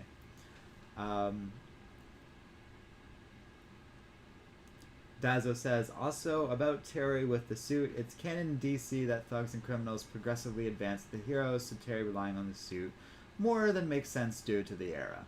I agree. Oh, and Terry's getting more and more votes to the extent he's at 75% now for Alfred tier, which is pretty funny. So I think he's probably going to end up top tier, which kind of makes sense. Dazzo D says, with characters talking about how stuff was different back in the day, not as dangerous. Oh, like in the Batman Beyond show. Yeah, they talk about it a lot because they also have like crossover stuff, and apparently it gets mentioned somewhere in the comics too and stuff. Oh, that's where they talk about it. Oh, that's cool. Oh, okay, sorry. So Dazzo was saying, I like Gordon as well. Interesting take, but I don't think he was necessarily good in my opinion. Okay, so we'll do a poll in a second. Travis is saying, yes, if Terry didn't have that suit, a splicer would snap a normal Batman spine like a twig. Normal Beyond slugs, I would argue, are at Bane's strength level. That's true. And also kind of the point. Like, if you look at the first episode of Batman Beyond, that's kind of what's going on. Is like, as that version of Batman's getting older, he's essentially getting overwhelmed by these increasingly stronger and more dangerous criminals out there, and would have needed more power anyways, and was relying on what was like the prototype for Terry's bat suit at that point already, which is really interesting and a good point for you guys to make. So, with that in mind, I think we're going to end the poll for Terry. He's Alfred tier. You guys made some good points about him potentially being lower, but I think most people agree he's one of the better Batman successors out there.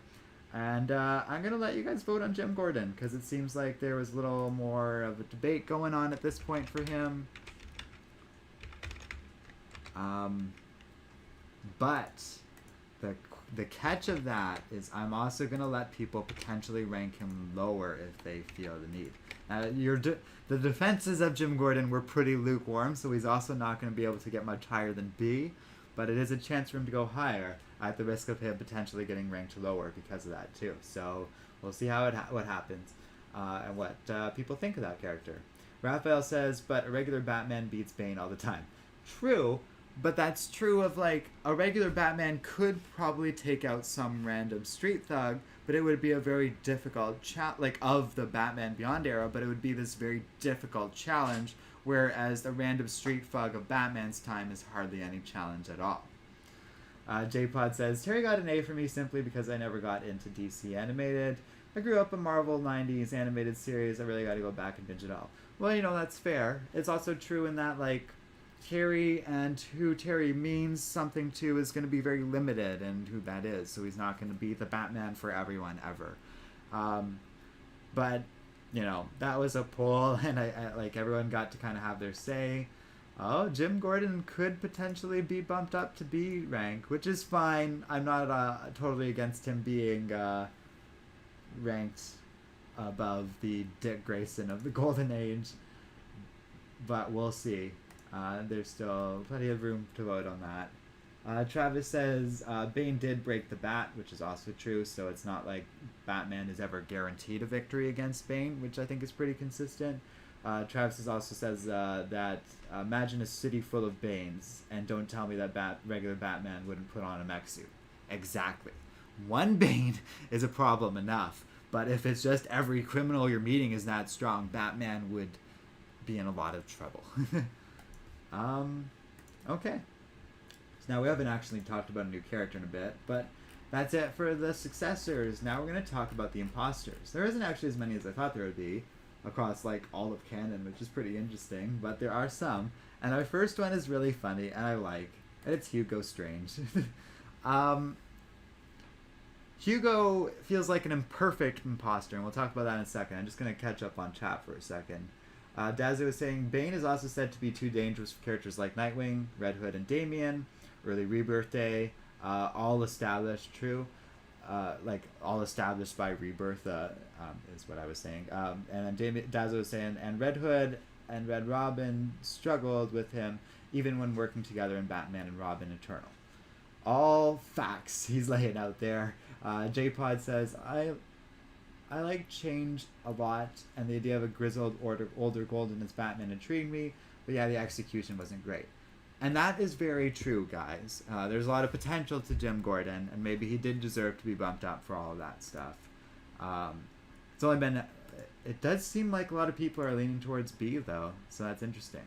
Now, Hugo is interesting too, because it feels very Hugo Strange to be like, not only because he knows a lot about Batman and stuff, but be like, aha, I have this elaborate scheme where I'm going to dress up and disguise myself as Batman to execute this plan, which Hugo obviously did in this story called Batman Prey. That story, by the way, is by Doug Moench, so it was also particularly well written and kind of this cool, Paul Glassy illustrated it, and here I'll even show you guys the cover. It like looks really interesting and stuff. Just in like if you haven't even read it, like you can see why I'm kind of talking with a bit of like, oh, this is a really cool little story that we're talking about here, where Hugo Strange disguised himself as Batman for this scheme. And it will be interesting to see how these imposters rate against all these other characters. So, and I think Hugo's really strong as an imposter for all these reasons, but it's a much more intellectual imposter syndrome, and something that like Hugo Strange is doing to manipulate the situation, manipulate Batman. But he doesn't have a lot of the physical prowess and that side of Bruce Wayne down pat. Hi dear. Anyways, J-Pod said praise cover is what got me to buy it. That's what I was kind of getting at. I was like, yeah, even if I just show this cover to you, half you guys are going to want to check this out if you haven't read it before. So I'm kind of leaning to Hugo being around B tier. He was never like going to be a perfect imposter for Batman, but he's the kind of person who could even use that imperfect nature and just disguising himself as Batman very effectively. And so yeah, we're talking about one story in particular, but it also is like, yeah, Hugo could do this at any point, and it would be an interesting moment and an interesting thing for him to do. Um, but I'm curious how you guys feel about where these characters should rank, and I am saying to put him kind of on Jim Gordon's level. So Gordon's been out for 5 minutes, the poll, and seems like one person got a vote last second as I was ending it, but it seems like Gordon's gonna end up B tier, which is very interesting, but that's fine. I kind of want to get an inkling of what you guys think of Hugo, so I'm gonna put him here. And remember, we're just kind of like how you interpret where he should go is kind of up to you. Like, was he a good Batman? No. Was he a good Batman imposter? Kind of. So I'll give you a spread between A and D rank. I don't think he should be much higher or lower than that.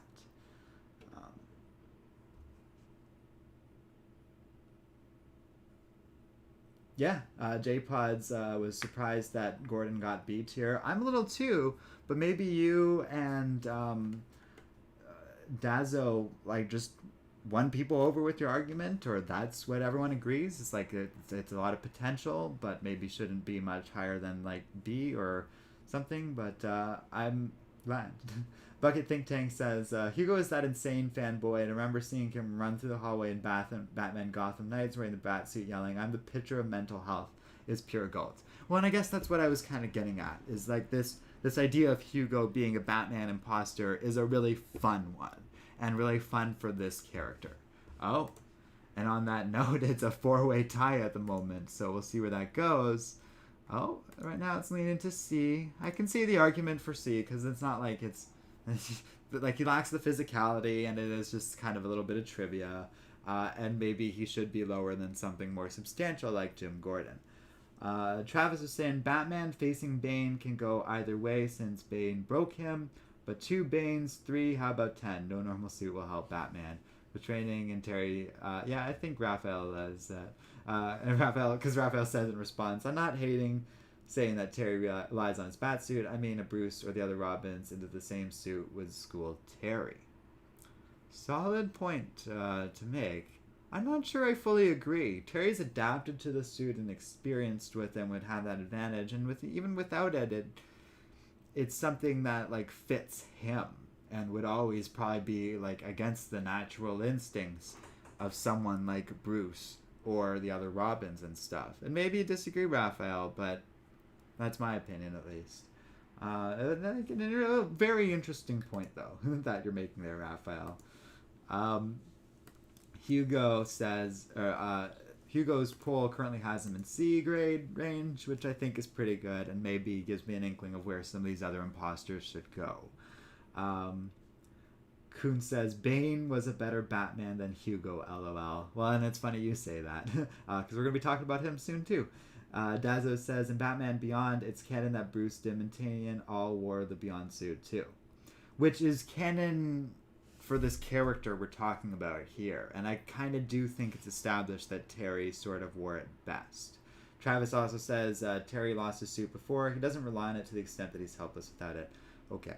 And these guys are making good points. I don't want to pick on Raphael too much. He's just stating his opinion and all that, and it's getting to the point where we're ganging up on him, and I don't want to be too down on it. But I do agree with what they're saying, and I do really think Terry deserves that spot on Alfred's tier.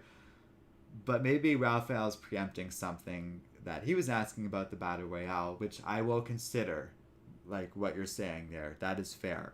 And I will kind of strip Terry of his suit just to even the playing field. Let's put it that way. When we get to the Battle Royale, Raphael says, I don't mind. It's fine. It's just when it's like 5 people in chat, it's like, yeah, okay. He like, we're all allowed to state what we think and stuff. Kuhn says, let's do Kal-El as Batman. I think that's the next or third one we'd be doing anyways, so I will stick to the order I have for it. But I'm glad you guys enjoy this, and we can get Kal-El later. And don't worry, I will save all of this, so when we do future Batman tiers, like incorporated and stuff, we can compare these characters and sort of keep that past tier in mind. We're coming along nicely, my dear. Oh, I'm so glad. So Travis says, it's a poll. We all get our opinion, and I respect yours, Raphael. Thumbs up. I'm glad you guys are keeping it positive, too, and that's all I really ask. And you're doing great at that, by the way, which is awesome. And it's also good because, yeah, you guys are advocating for your positions and stuff of where these characters should be on the poll and stuff. So it is worth stating your case in any direction. Now, I feel like I missed something in chat, though. Oh, and JPod says... Oh yeah, just about Terry. Having the skill to use such high tech, I think that's the bump up for Terry for him. Which is kind of what I was saying earlier. So we are caught up on chat then, and we'll move on to the next thing, which is... Oh yeah, okay, so this one's very interesting. Tommy Karma. I bet some of you are wondering who this weird looking guy is here. And I had to look this up. I'm not going to pretend I knew this at all. This is from Batman number 402. Which is not an issue I had read, but from 1986. So I went and tracked this issue down because it was like a weird one to be on this list. Sure, I'll even show you this cover here and stuff. You'll notice that cover looks pretty cool, and it kind of just stands out. It's really striking, and obviously it's like a Batman fighting himself as an imposter. The story itself I found to be a very straightforward kind of Batman imposter-y story kind of thing. Someone fakes being Batman and he has to defeat his own imposter. It's the kind of thing you might expect out of like an old like 70s cartoon or something like that, even though it came out in 1986. So what's his face? The imposter is this Tommy Karma guy. And it's basically like a one-off imposter kind of thing. Raphael says, oh no, that Batman. Now here's the thing. So it is goofy, it is silly, and it is kind of fun about bringing in this character. However, I wanted to show the visuals of some like the comic and stuff because, and this is where I hedge it a little bit. The book was drawn and thus the character was created by Jim Starlin, which I find really cool. And I didn't hate the comic as I was reading it. It's pretty like straightforward and fun, but it's nice and clean in terms of like it's a nice simple story, and I didn't hate it. So I'm real curious what everyone thinks about this. I don't think he should be F tier for that reason, but maybe D tier. I don't want to, like, I think I'm a bit of a fan of like this era of like storytelling or whatever. Kuntz is saying therapy is far less good than dressing up a bat and recruiting other traumatized children to beat on the mentally ill and crazed of Gotham. Well, and that's almost Golden Age Batman, which felt relevant when we were talking about that character and what I think pulled him down from being at the top of Silver at current age Batman.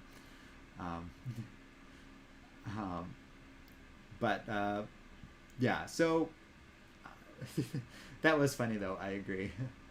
Oh, hey Akbar, thanks for joining us. JPod says, well, this already makes me want to go download the comic now. I don't, or go find the comic now. I don't mean downloading it. And then I said downloading it because I misread it, which is funny. I mean, a comic like that, a one-off from 1986, I don't think anyone's going to fault you. So, yeah, Akbar's like, Weekend Comics Party. It's a fun way, like, kind of post-DC fandom for us to discuss some things Batman. I'm really curious what people think about this character. I think I have, like, a soft spot for Tommy Karma because he was created by Jim Starlin. And for those of you who don't know, that's, like, the creator of Thanos and stuff like that. So there's a reason why I have that soft spot. But he's not, like, a terribly substantial character, and certainly I'm not going to pretend needs to go that high. So I'm going to give you guys some options and let you pull this one just because, including uniquely the ability to unrank him if you don't feel he really should be ranked for that reason or something. But for now, I'm going to put him at D, and we'll move on. If anyone who's kind of joined us later on that is confused about what's going on, feel free to ask away. Akbar is saying, I have high hopes for the Batman since the trailer just came out, and he was pretty bored with the MCU. They need to win me back with quality film post-Endgame. To me, that was Shang-Chi, but I understand why that wouldn't be for everybody. I'm hoping Eternals or No Way Home, I should say, does that for you, Akbar, because I agree that a lot of post-Endgame MCU stuff has been pretty middle of the ground. Although I did find Loki and What If very entertaining. Okay, so far Tommy is leaning towards unranked, which I'm very comfortable with, because he has an interesting creator, but ultimately wasn't really used for anything, and is just a little bit of Batman trivia. There's nothing wrong with unranked. Although we're running out of potential low-key ones. So, next up is another interesting choice. It's Black Mask. And Black Mask didn't really just do this during some random one-off story. He did this as part of War Games. J-Pod 100% agrees with Akbar about the MCU, so that's 3 of us. Kunz saying, I want to see a What If comic if Alfred chooses the right and sensible course and sends Bruce to therapy after his parents' death instead of aggressive cosplay. I feel like that was explored in some story somewhere as like a little joke gag thing, but I could be wrong. Even something more recent where Bruce talked about going to therapy and almost going through not recently. 0 Year did that. What like kind of flirts with what you're saying almost there. Dazo says, I hate War Games, poor Steph. Akbar says maybe the Multiverse of Madness will win him over on the MCU side. And then says, I don't know, shrug emoji, we shall see. Yeah. Then says, 100% agreeing with Akbar is dangerous. But you're not wrong with what you're saying about a lot of stuff. And hopefully Multiverse Madness will be like a fun watch.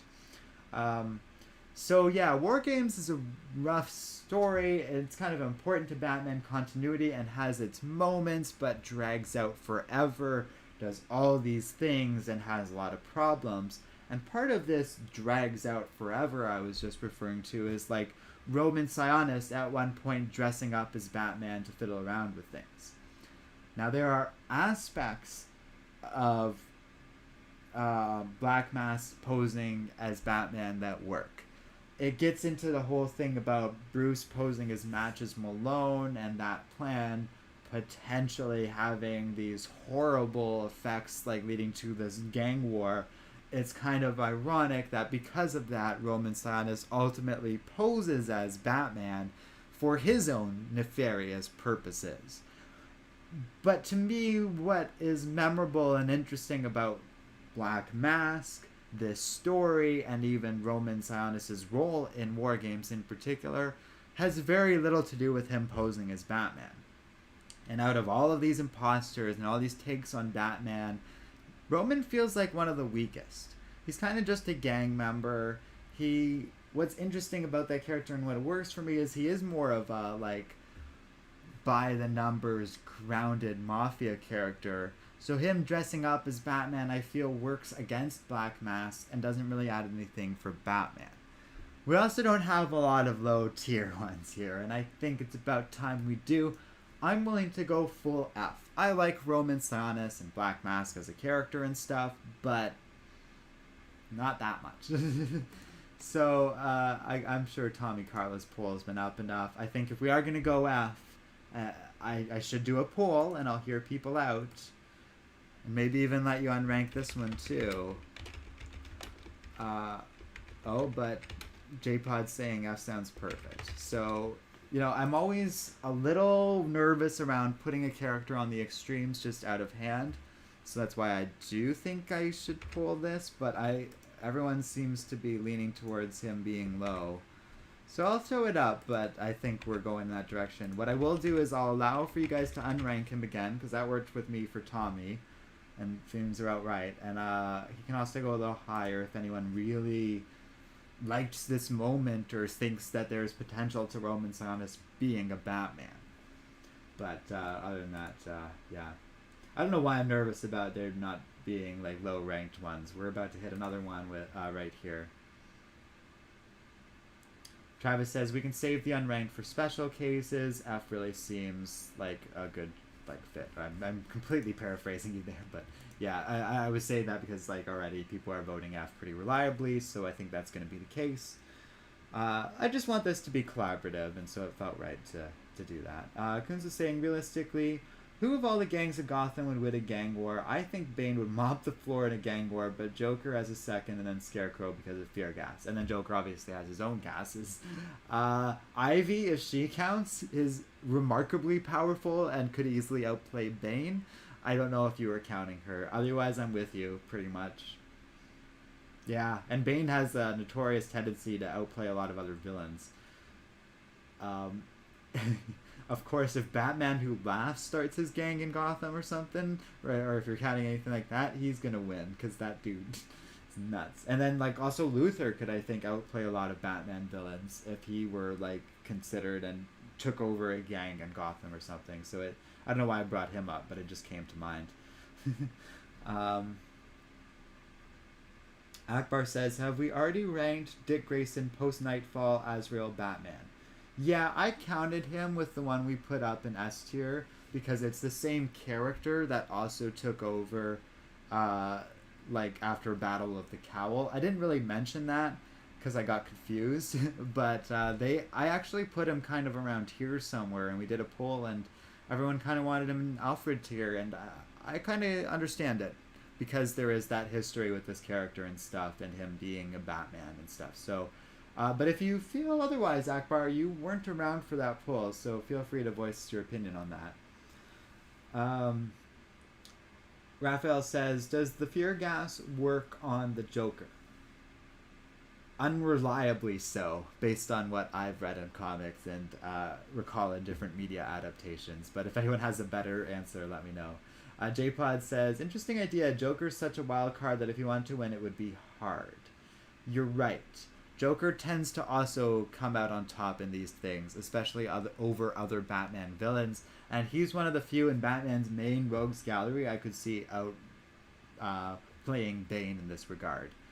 Travis says, yeah, Ivy is a powerhouse. Bane is smarter than most give him credit for. Well, I think that's why we're all agreeing Bane would win outside of, like, weird choices like Ivy. But Joker could potentially outplay Bane and even outwit Bane, which is pretty interesting.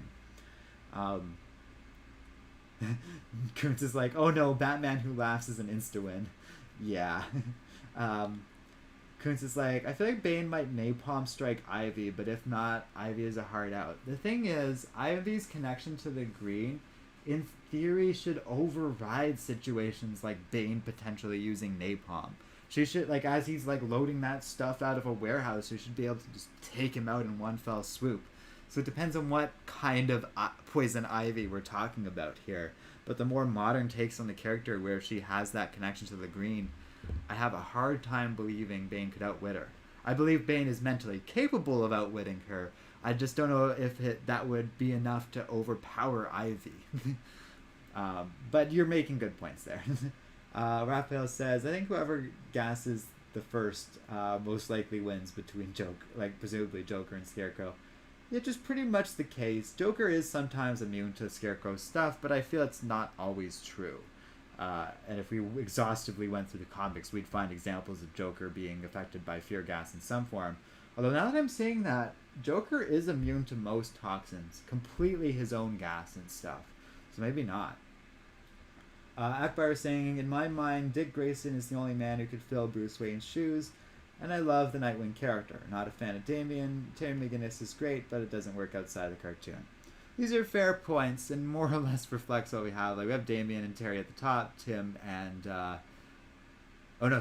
Dick and Terry at the top, Tim and Damian a full tier below them, but it's interesting.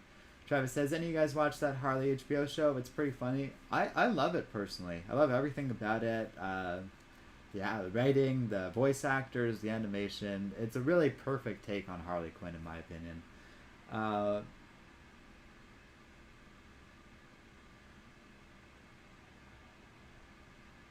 Okay. So, J-Pod wasn't there for Dick Grayson, but does it feel like perfect in Alfred tier?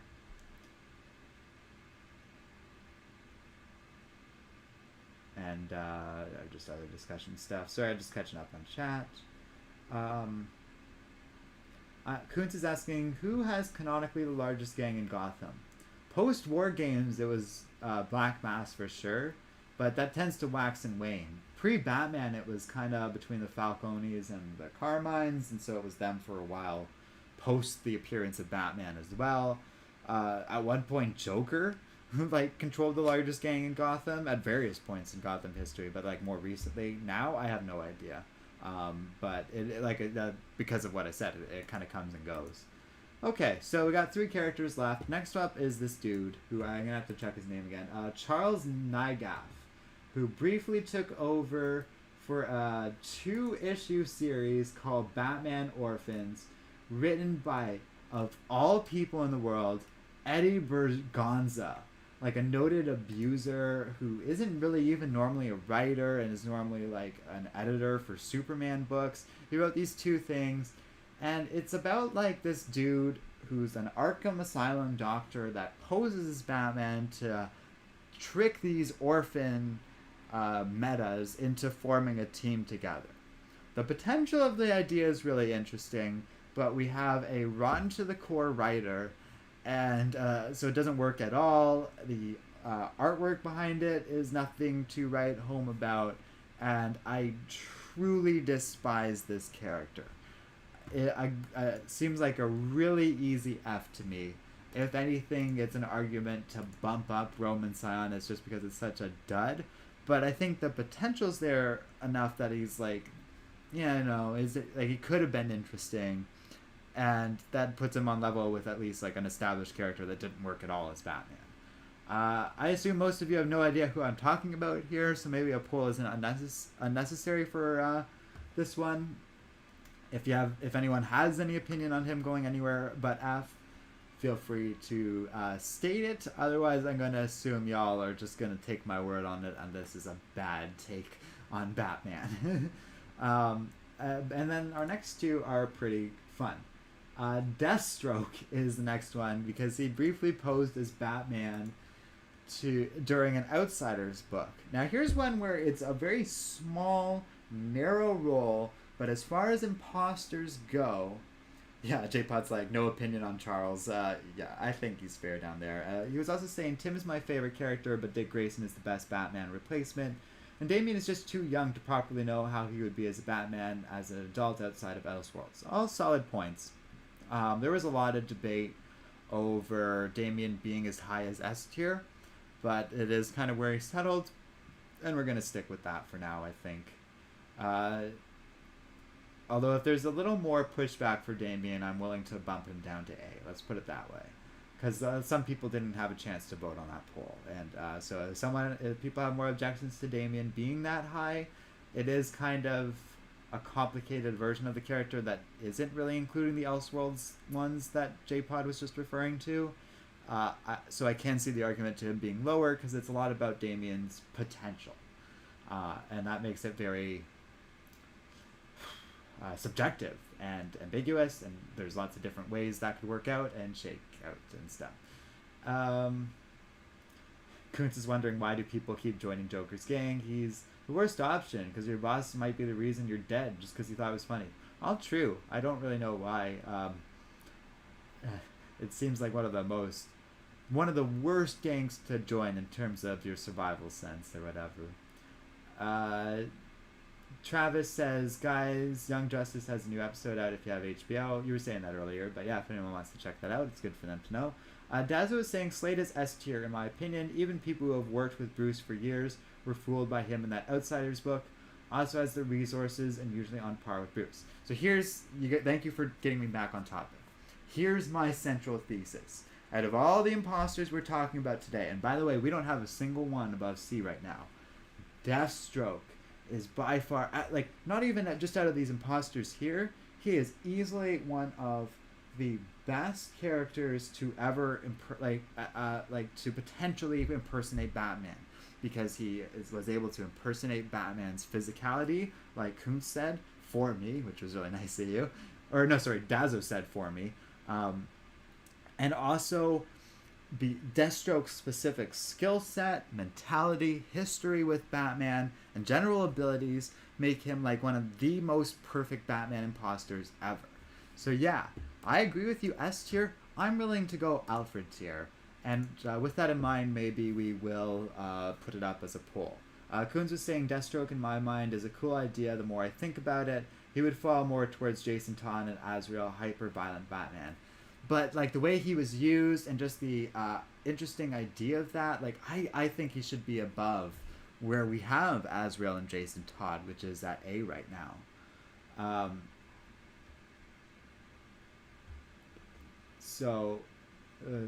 Raphael says Deathstroke as Batman and Jason as his Robin would be efficient at killing all the villains. Yeah, that's so like funny. That's such a good point and really a really solid point to make there. Dazo says Slade isn't going to be a replacement but an imposter, so his morals and violence don't really play much of a role in my ranking. I agree, and that's kind of the point of a character like this. And like as an imposter, he's gonna fit that role that weirdly, but he doesn't have to necessarily live up to the mantle. But what he does do is fool everyone into thinking he's Batman, even when he's killing people and stuff. It's so interesting to me. Dazo, oh, I just said that. Kun says I like that in reference to what Dazo just said, and Travis was saying I could see Deathstroke as a Batman. He could terrify people. No more arrests. Criminals just go missing. Oh, you guys, that's a solid point too of him also beyond the imposter thing being a decent Batman. Kun says I love it. I want him either S or Alfred tier. Dazo says I'd be happy to bump him to Alfred. Vincent Sahara says tell me who wins. It might be Deathstroke in a certain way because I don't know. I didn't like start this thing like, oh, we gotta make Deathstroke Alfred tier, but I'm gonna give you guys a smaller window than the full 3, and it's gonna be between A to Alfred, we'll say. Give some people some range, but it seems like Deathstroke's gonna be a top tier thing no matter what, so we might as well have the poll reflect that a bit. So that'll be up in a second, and then we have our final character from Arkham War, Bane. So I don't know how familiar people are with all of this, but it's fun and it's gonna be interesting. J-Pod's like, everyone's selling me on Deathstroke. Yeah, Dazo I think is really the MVP behind that because you just made such a solid argument and for why he deserves to be high ranked. I was like going to say he should be high, but I think you're the one who's gonna get him into that Alfred rank, which is so cool and really fun. Dazo says I'd Alfred because I think Bane could be S and A and Slade is clear of him in my opinion. Also a good point. And we're about to talk about Bane. I just put him in unranked just so we can talk about him for a second. But Bane took over during the Forever Evil event and basically how do we put this? Like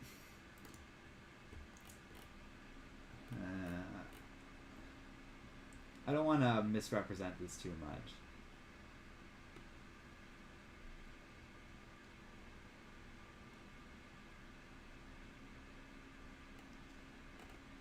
Like, Bane kind of takes over Arkham Asylum to keep everyone in check, but then also just starts kind of taking over the city. It's a whole interesting series of tie-ins, and maybe someone can... I don't remember it as well as I thought I did, but and then like Batman has to take him down and stuff. As far as imposters go, Bane is fascinating because yes, he obviously has the physicality of Batman not only down but in some ways beat because he just has all that venom and just the ability to overwhelm people physically in a way Bruce Wayne doesn't necessarily always have. It's a struggle for Bruce to beat Bane, as we were talking about earlier. But he also has all that intelligence. And so like Slade, and unlike Hugo, he can do both sides of Batman. He can be the detective, and he can be the violent, like, crime fighter. And that makes Bane a really potentially effective imposter. Although, when we say imposter, Bane isn't really even fooling anyone, because he doesn't have to. He's just like, I'm going to be Batman now. And he just starts conquering Gotham through it. So I kind of like what Dazo was hinting at there, where maybe Bane is even S tier and Deathstroke is a tier above that. It looks like Deathstroke kind of wins Alfred, and in some ways wins this thing, because he's by far, that is our dark horse, like our most unexpected victory. But we will close things out and let you guys vote on Bane as well, because it's just, he's a really interesting imposter and definitely one of the stronger ones compared to some of our much weaker characters. So, one last poll, and then we'll probably wrap things up, because it's been going 2 hours and my girlfriend's been waiting very patiently through it.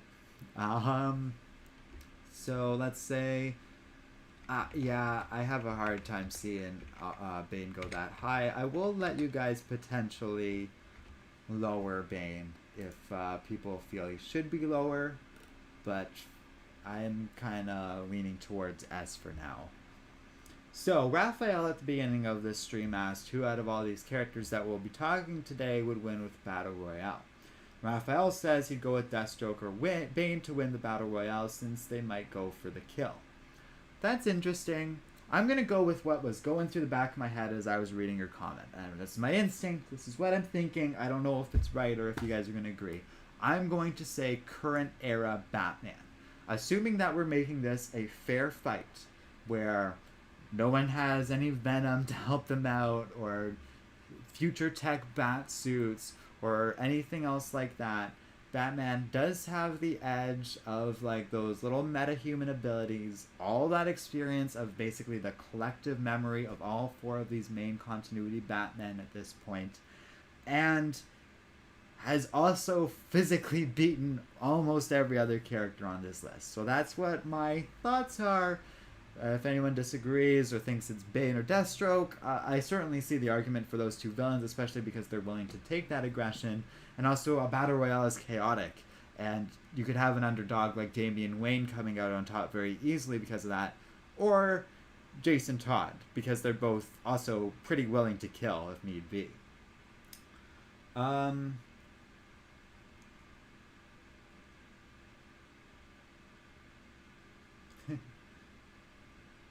Kuntz is saying, oh, there's a lot of stuff in chat. Okay, let me just go from the top then. Travis is saying Deathstroke could be a better Batman than Azrael ever could. I agree. Deathstroke is always more competent than Jean-Paul ever was. Kuntz is saying Bane is S tier, of course, excluding body type. He's Batman when it comes to the intangibles and mindset of Batman. But it's interesting because, like, right now, Bane is actually leaning a lot more to A tier. And down in chat, I see Dazzle said, I voted A, but I think I lean more towards S. I feel like Bane is fooling anyone, but isn't fooling anyone, but who's really gonna stop him?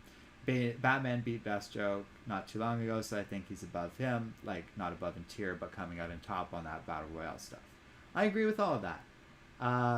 Burn Roddy also has a reference to Rainbow Batman, who I think is kind of just part of this Batman story, to be honest, and this one, I guess, technically. I don't know if that was alternate continuity or anything, right? Which is pretty funny. Bucket Think Tank says, the whole thing in Forever Evil was kind of a blur to me. Like, I remember it, but not the finer details. Me neither, which is why I kind of flubbed that recap a bit, and I apologize. It was a while ago now, and I didn't realize how little of it I remembered until I started trying to explain it to people. Like, just in this stream, and anyways, but you guys know Bane, it's fine. Kuhn says, remember, everyone Bane sees. Huh? I'm not sure what you're exactly saying, but Kuntz was saying they voted Bane for S tier. Raphael says, you make a good point with the current Batman. He might take them all out with his experience. And it's interesting, and that's, but everyone's got their own opinion. Dazzo says, where do you think Thomas Wayne falls on this? Well, the fun thing is he will eventually turn up pretty soon, I imagine. I have trouble with him being like Alfred S or A, and definitely lean towards B, C, or D for reasons that might just be me. But like, Thomas is interesting in a lot of ways. He's just like a more bitter, grumpy Batman, and it was cool when he first showed up in that first little surprise of Flashpoint, but never really worked for me after that. So hopefully that's a good answer for you guys. Dazza says, I feel like he'd probably win the Battle Royale since he beat the entire Bat family himself. Oh yeah, I didn't really consider it for the Battle Royale. That's interesting. And then we were, as has been pointed out multiple times, whenever Superman disguised as Batman comes up on this tier length thing for these future lists we're gonna do, he's gonna win that Battle Royale question for sure. Repo says, but if the Batman Who Laughs was here, he would take my bet. Yeah, for sure. And Batman Who Laughs will also show up eventually, but as part of his own like dark multiverse tier list, which is pretty interesting. So we'll deal with all that later. For now, let's look at our last poll. So yeah, Bane with 62% is going to end up in A tier, and with that, I'm going to save this guy. Comic stream. Save. Alright guys, we did it. Save. Okay, it appears to have saved. There, so now we have our final results. I'm feeling pretty good about this, guys. We have like our Bruce Wayne's at the top, kind of setting the standard, but then we have characters like Dick Grayson, Terry McGuinness, and even Slade Wilson, all kind of really showing up at the top because of like aspects of their character that really shine and make them effective Batman. Even if in the case of Deathstroke, like he's doing it for malignant reasons. Then we have like the next solid tier of like the, what we'll say is the slightly lesser iterations of Bruce Wayne, and then the successors that didn't quite make it to the top but do stand out a little bit, like Tim Drake and Damian Wayne, who stood out over the like lesser Dick Grayson iteration, Jason Todd, Azrael, and Bane. Who's also really cool to have been at the top there. You guys successfully got Jim Gordon up here, which I think is fair, especially as we start to consider some of these lower tier ones like Golden Age, Dick Grayson, Hugo Strange, and then our real bottom of the barrel with the Batman Orphans guy and Black Mask. And then I'm glad, I feel right about these two being unranked. So this was really good and really fun. Daz was saying real cool stream, enjoyed the interactivity of it. That's what I love about these two, and we'll probably be back to do, I think we will do the other Batman like I was saying, but we'll probably do a Marvel one before that, and I have a really cool one planned for that actually. So thanks so much for everyone participating and chatting and going through it and voting and all that stuff. Travis also saying I love this, need a good chat with my comp people. I think the chart looks good. I do too. I'm really happy about this. Raphael saying till next time, Arden, everyone in chat, and JPod, awesome ranking. So yeah, with that, I'll say goodbye to you guys. Thank you all again, and we'll see you next time here on Comic Island.